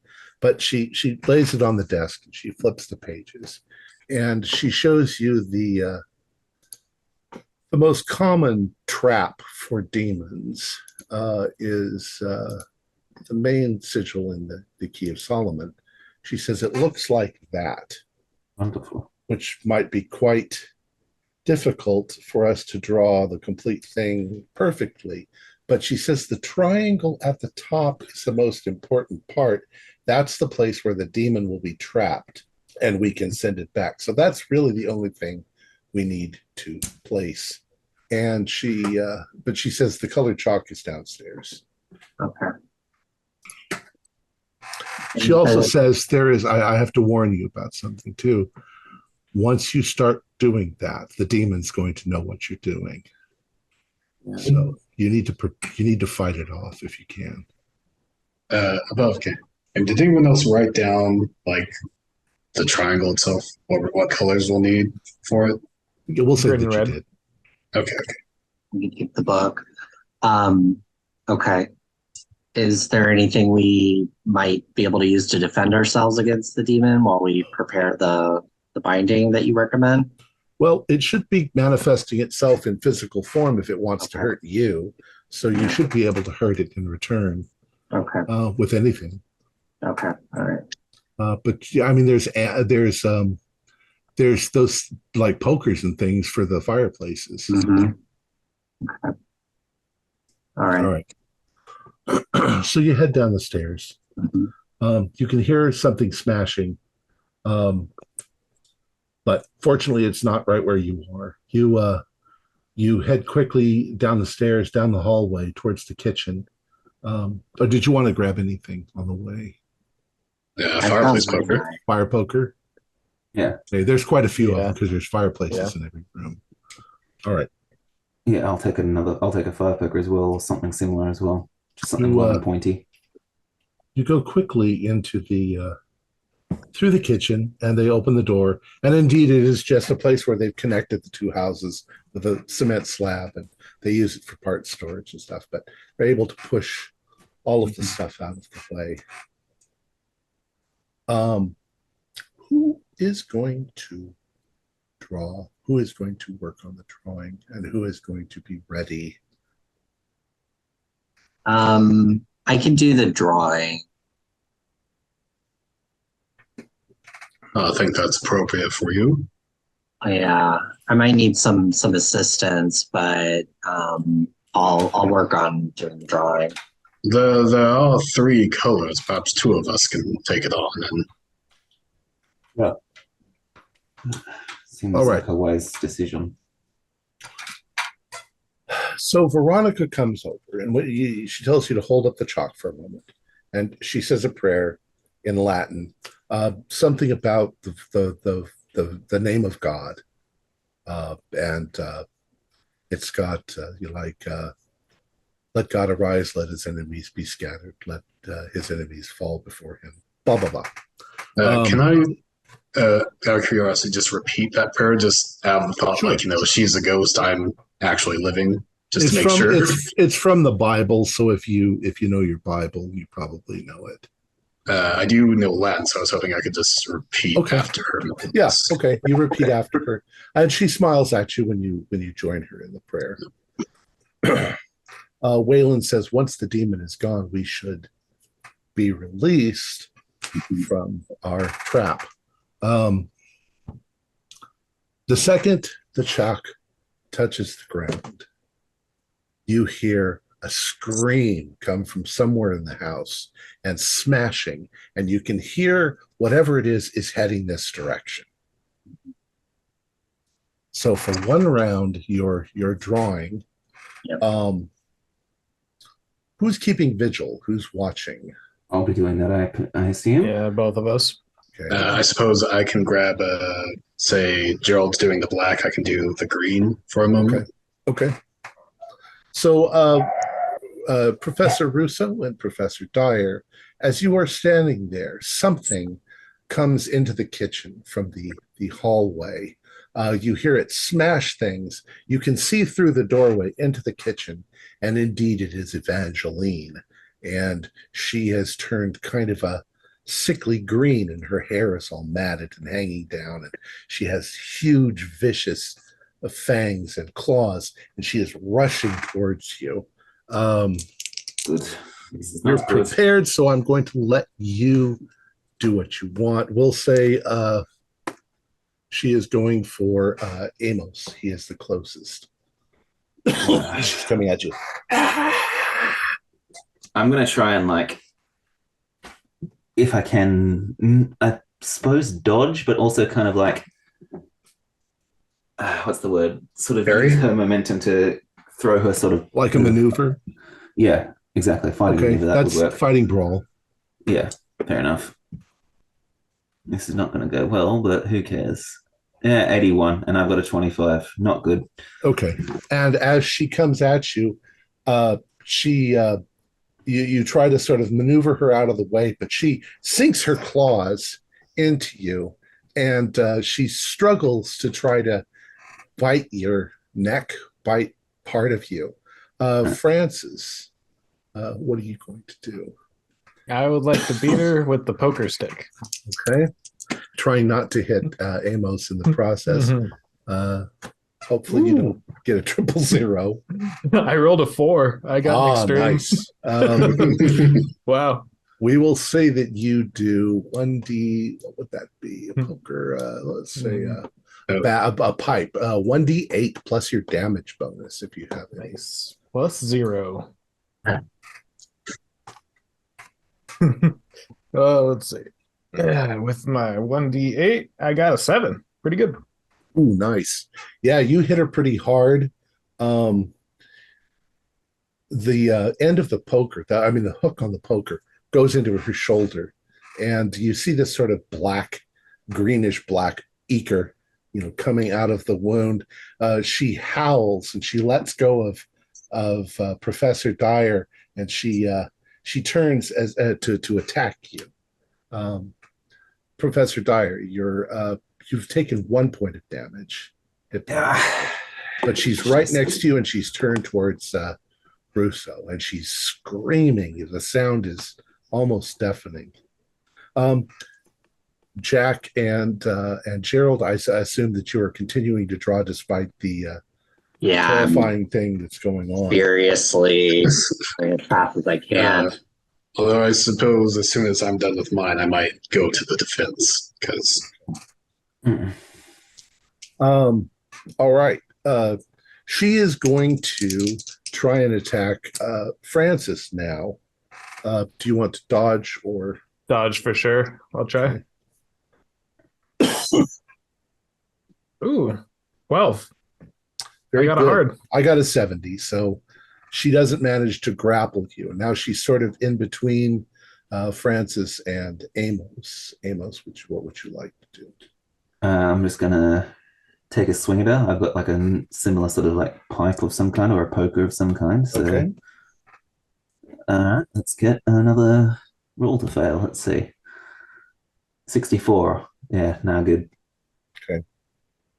She got a 20. So as you swing the iron towards her, her hand flashes up, catches the iron in her hand, and she's going to try to yank it away from you, but she'll do that on the next round.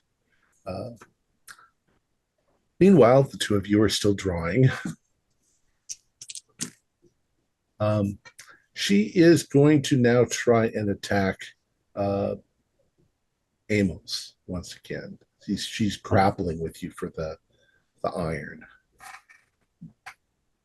Go ahead and roll if you want to dodge, or you want to just grapple back, try to get it away from her. I'm going to grapple back, and that is a 91. Okay. She yanks it out of your hand. But what she does is she yanks it out of your hand and she flings it backwards away. It goes through the door and into the kitchen. You hear it clatter against something. Professor Russo, what are you going to do? I'm just gonna hit her with the stick. Okay. That's I'm guessing he's probably not too into it. Okay, I rolled 35, but I'm definitely gonna spend luck on it. Okay, you don't have to. You don't have to spend luck. Nice. Well, I mean, like it would be a fail, so I'd have to spend 10 to get it down to regular. I want to hit her. Okay, you can do that. Yeah. So you hit her once again. again. Just has his eyes closed and is swinging wildly. You hit her once again, and she falls back from the force of your hit. Go ahead and do damage again. 3.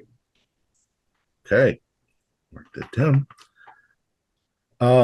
Once again, you swipe it across her, let's say across her chest, and she's bleeding there now, or whatever. He's probably like screaming and crying, and his eyes are closed.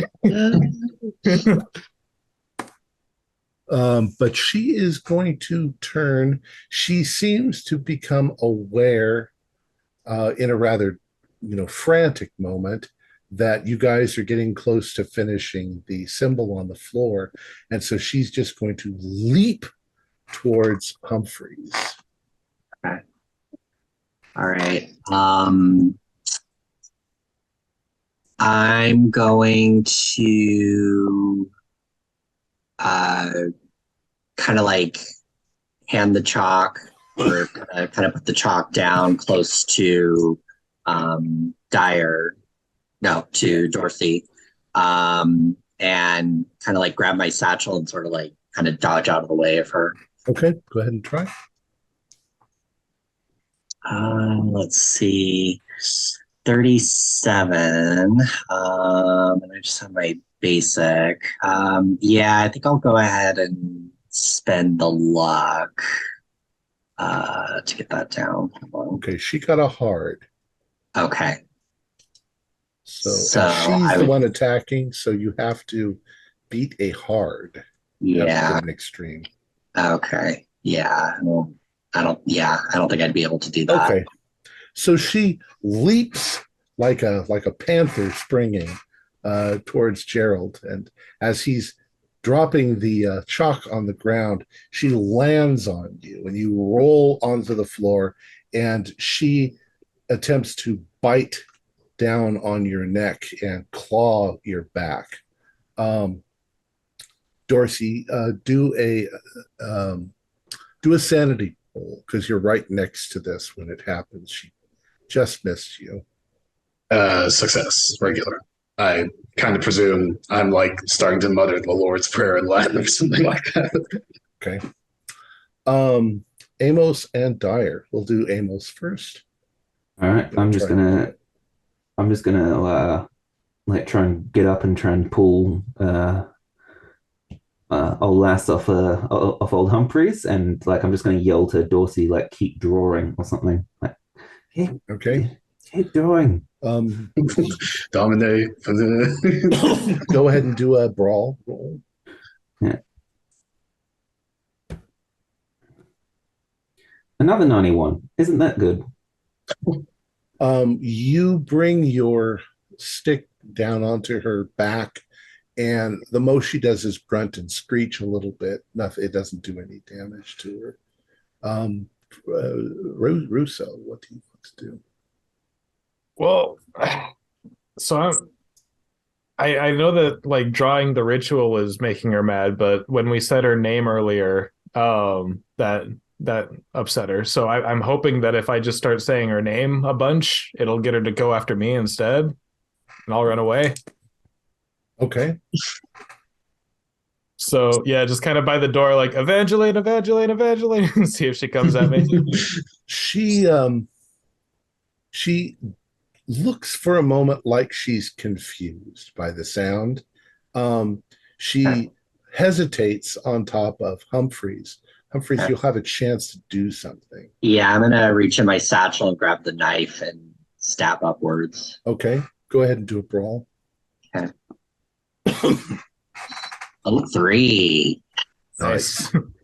You jam the knife into her chest a couple of times, and this black blood is dripping down. She's writhing in your arms just as Dorsey makes the last move on the drawing. When he does, it's almost as if a gigantic vacuum cleaner starts to pull on her. You see her attempting to attack you, but she's pulled backwards as if there were ropes on her back. And almost instantly, she's pulled into the triangle, into the green circle. And now she's freaking furious because there's like an invisible wall that's trapped her there. And Veronica saw, Dorsey, that you could speak Latin. So she hands you the key, and she points to the Latin phrase to send the demon back to hell. Okay. Obviously I stand back from her and like compose myself and then like read it off, basically. All right. You read it off. I won't make you do a Latin roll. You know your Latin, so I've got a 35 in it, I think. But Yeah, but you've also been familiar with the Key of Solomon before, so you read the Latin off, and as you do, there is suddenly like fire inside of the tube of the circle where she is. You see her writhing in the flames. You see her white dress go up in flames. You see her skin blacken as she's in there, and she screams. She sort of disintegrates into a skeleton, and then whoosh, she's pulled through the floor, and she's gone. And everything other than your panting and your heartbeat goes dead silent.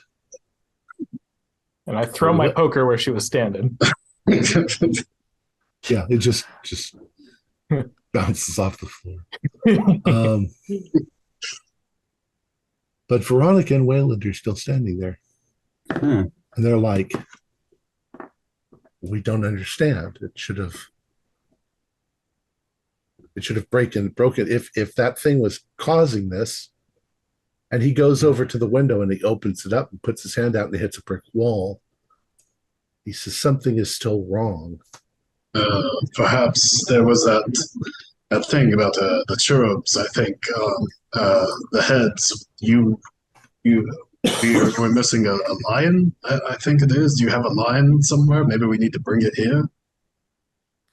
I don't know what you're talking about. It's something maybe we can't remember. I'm gonna kind of start searching around for that.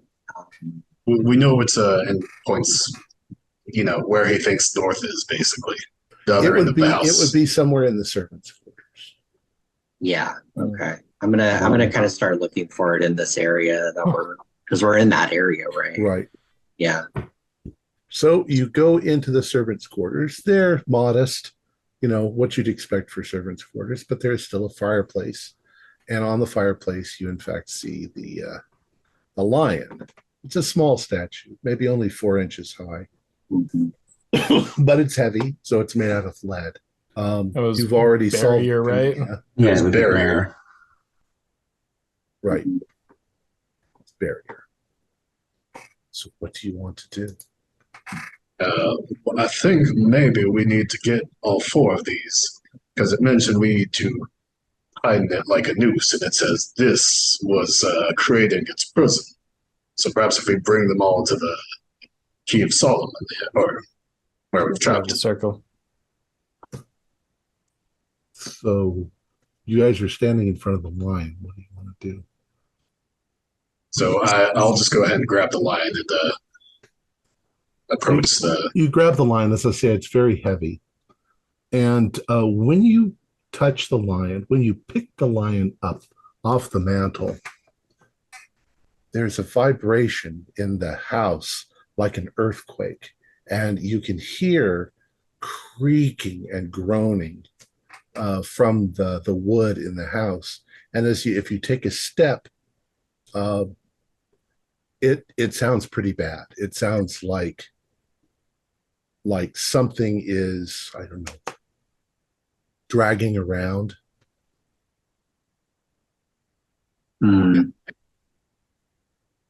I don't know if we're meant to move these because they're in the correct positions, right? Like they're all right, north, south, east, and west. Yeah, they're all in the right cardinal directions. Well, like you said, if this is some kind of loop, a jail of that form, my thinking was that if we bring it to where we've made the key, we collapse this and we can all leave, go find our own peace. But I'm open to suggestions. You're all intelligent people too. That seems to be the only solution I can think of. So we're moving the statues to the key. Yes. Is that what your plan is? The statue is extremely heavy. The lectern also is extremely heavy. You reckon 3 people would be able to lift it, or how many people Have do you to drag it? Oh, we're talking drag it, the yes. bus too. That thing's massive. Oh yeah. Fuck. Why don't we this and the bull are the lightest ones we've got. If we're collapsing the house, perhaps if we just take this one and We don't need to come back here.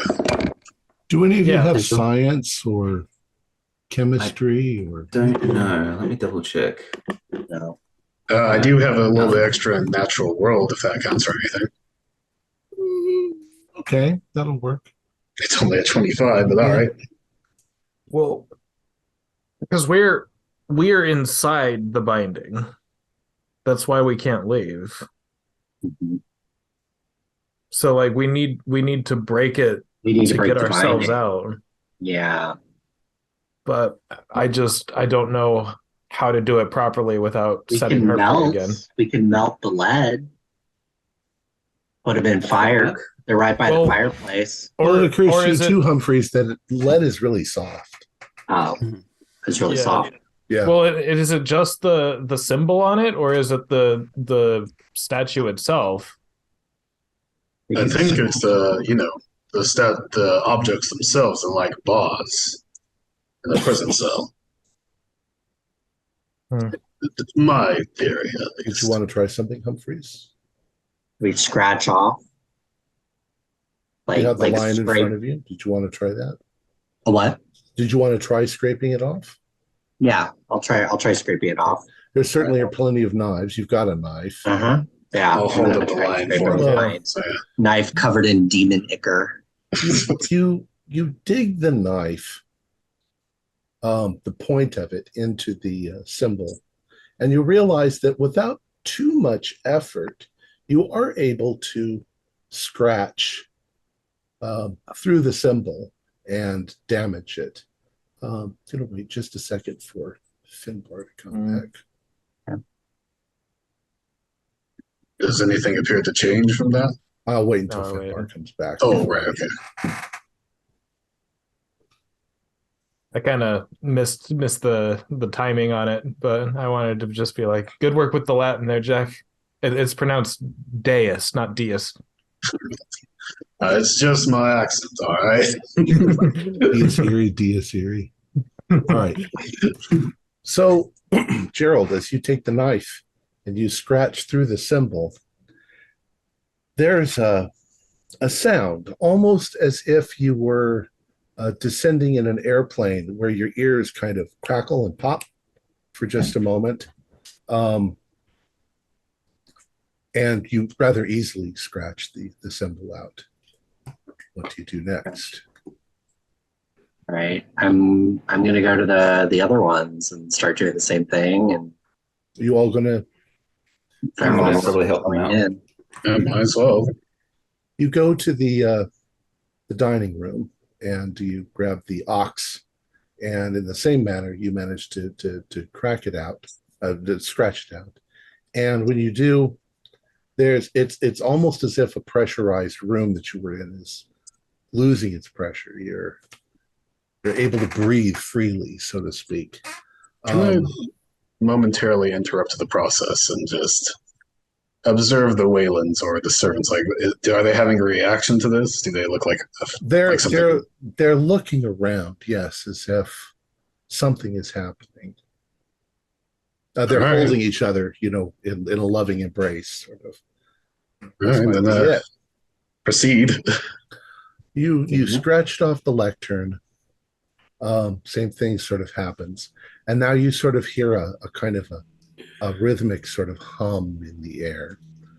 You get to the statue and manage to kind of turn it around and scratch through the sigil. And as you scratch through the sigil, as it's broken, the house is suddenly in dilapidation. You catch a glimpse of Wayland and Veronica just sort of ephemerally move out through the roof, like they're ghosts going to heaven. And you realize that it's cold, it's winter, it's March. There's no longer bricks in the window, and the bricks that were blocking the front door, which you left open, are now gone. But something is moving in the house. It's up high. It's somewhere up above. maybe in the cupola or something. It's moving down into the house, and there's coming into your mind this music like 1,000 people humming. It's high pitched and it's low pitched and it's vibrating, and you can feel the vibrations in your body. And suddenly, up the stairs, at the top, there is a light. You can see the light shining down the hallway. Something is coming down the hallway. What do you want to do? Whatever it is going to get to the top of the stairs, and you'll be able to see it. At this point, I don't think I want to stick around to see what's left. Yeah. You guys think it's the angel? It very well might be, but I mean, the Veronica mentioned looking into the face of God, and that's supposed to kill you, or you can only do that when you're dead. So I'd rather not die, just in case. So Jack is scrambling out of the door. How about Francis, Amos, and Gerald? What are you doing? I'm probably going to leave as well, but try and seem calm about it. I'm hesitant. I think I'm only leaving if everyone else does. I'll be the last. So at this point, I think you guys are hesitating. Curious. So yeah, Gerald's weirdly curiosity curious. is hesitating you. Uh-huh. What comes from the hallway to the top of the stairs is blindingly white, but somehow it doesn't really hurt your eyes. There are lights and rainbows and incomprehensible movement coming from this thing. And as it begins to move down the stairs, you hear a voice inside your head that says, "You have freed me." And it sounds like ocean waves speaking. It sounds like pipe organs playing. And it looks like this. Yeah, right. It's beautiful. It's beautiful. It's terrifying. It's so It's all scary. the things you'd expect an angel to be. you can feel afraid. the oppression of its power coursing through you. And it says, as it comes down, "As a reward, what do you wish? Do you want to see confirmation of the divine? Do you want to see the face of God?" Now, Jack, you're outside the house, and you can see that light is coming from all around the house. Do you look back? No, if I can just see that much, I'm gonna keep so running for a bit. You haven't seen Keep going. I'm still going. I'm gonna cross myself. It's Amos? I was going with Jack, so I'm probably All right. going to just follow him. So you're not going to look back? just get to the gate. That's what we're concerned about. All right, so you guys are running towards the gate, and you're afraid to look back. Francis and Gerald, do you want to see the face of God? Gerald opens up his hands and says, "Yes, I do." No, actually, we're just trying to get to Canada. Could you spare some gasoline, please? Wait, you got any money for gas, mate? No, Cash? seriously, Bruce, Francis, what are you going to do? You're No, mesmerized. that's- This thing is Okay. beyond imagination. It's beautiful and terrifying. And Well, if I don't Awesome. think it's going to get me to Canada, then yeah, I'll go along for the ride. I'll Okay. let it do what it wants. all right, so I'm going to split the description. Jack and Dyer, you run down the path. There is no longer any ice. The yard outside is completely it's garbage. It's been dead for years. Warzone, yeah. You look. I mean, you don't look back at the house, but the house is obviously dilapidated. It's evening, probably about 8 o'clock at now. So the sun's gone down. So you're running in the dark. There's no light sources except maybe the moon that's shining down. And as you get to the gate, and it opens without any problem, and you run out of the street. You glance backward just slightly, and as you do, you see the house sort of explode with light, and pieces of wood go in all directions, and something like 3 fireballs, balls of light, go shooting up into the sky like comets, and there's a tremendous thunder strike, and it's gone. It's black.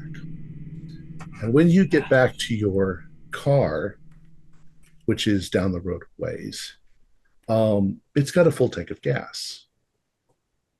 I think I've got the fear of God put into me, but glad we got the gas. Yeah. You start the You're car, welcome. it starts right up. Yeah. Let's get driving. And what happens to you after that is up to you. Gerald and Francis, you want to see the face of God. And for a moment, there's a strange tingling sensation through your bodies. And you're looking not only at the angel, but at each other.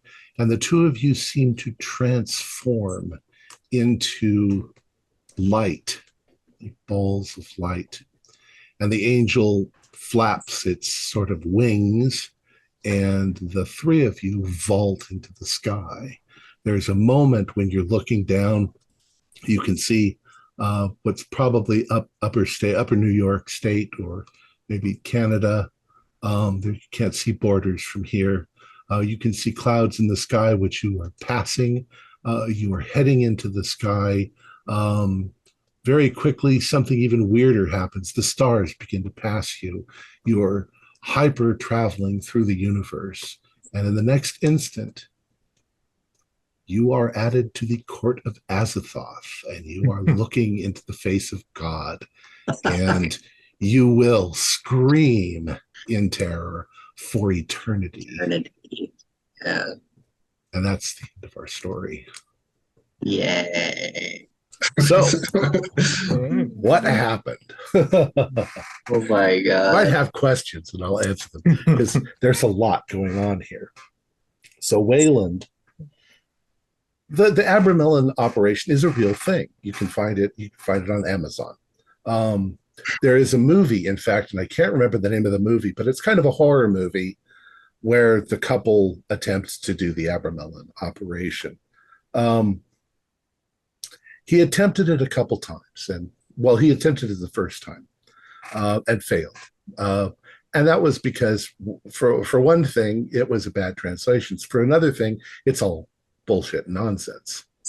What happened was, when he started putting out feelers into the occult world, he got a hold of an avatar of Nyarlathotep, who thought, oh, I can have some fun with this. And that's Lester Goodman.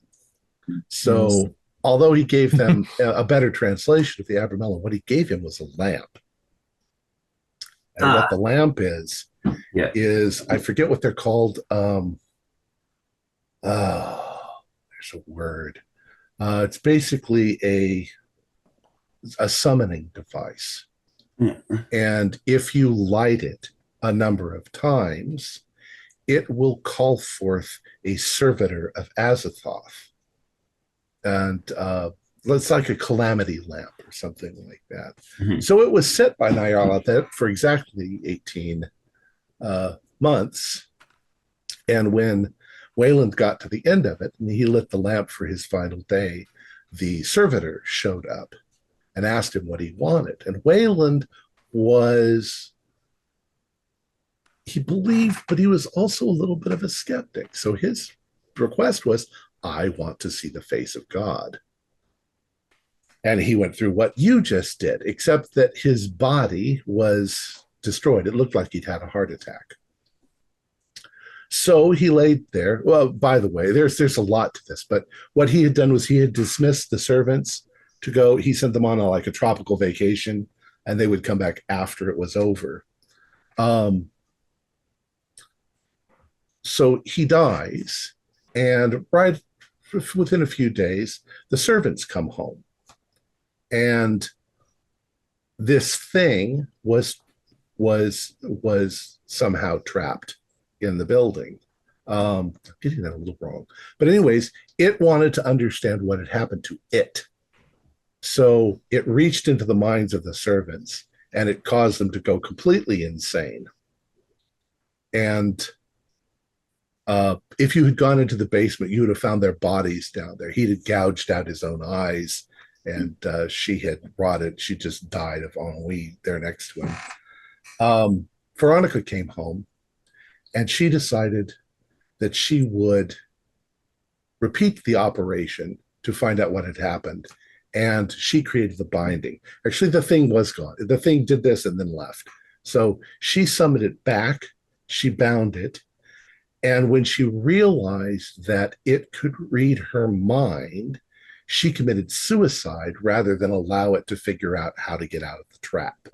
And so it was trapped there. Now, the fun thing about the servitor doesn't even know what human beings are. He doesn't know anything about our world. And so he was faking it. He was creating all the illusions. He made your dial look like it was empty. He stopped your car because he thought, I've got to figure out how to escape, and I'll need these people to do it. Everything that he knew, he got out of the minds, partly out of Veronica and partly out of Wayland. The only guest he knew about was Lester Goodman. So he kept recreating Lester Goodman's because there were supposed to be multiple people there. He didn't know what alcohol was. So when you asked for alcohol, he didn't know. He didn't understand how electricity works. So even though the lamp is damaged, it still works. All of those things. Once he got you there, he tried to figure out, based on your knowledge, which he was starting to read, how to best trick you. So he created this whole elaborate nonsense about, you're trapped in the house. They're all ghosts. You have to find a way to free them, in the hopes that you would figure out how to break the binding, which he couldn't comprehend. He couldn't see the jail that he was trapped in. And you did it. So congratulations. You let that fucking thing out. It left. It went back. You got your reward. Yeah. He was a jerk. He didn't even take me to Canada. Yeah, what the heck? I don't know. One might argue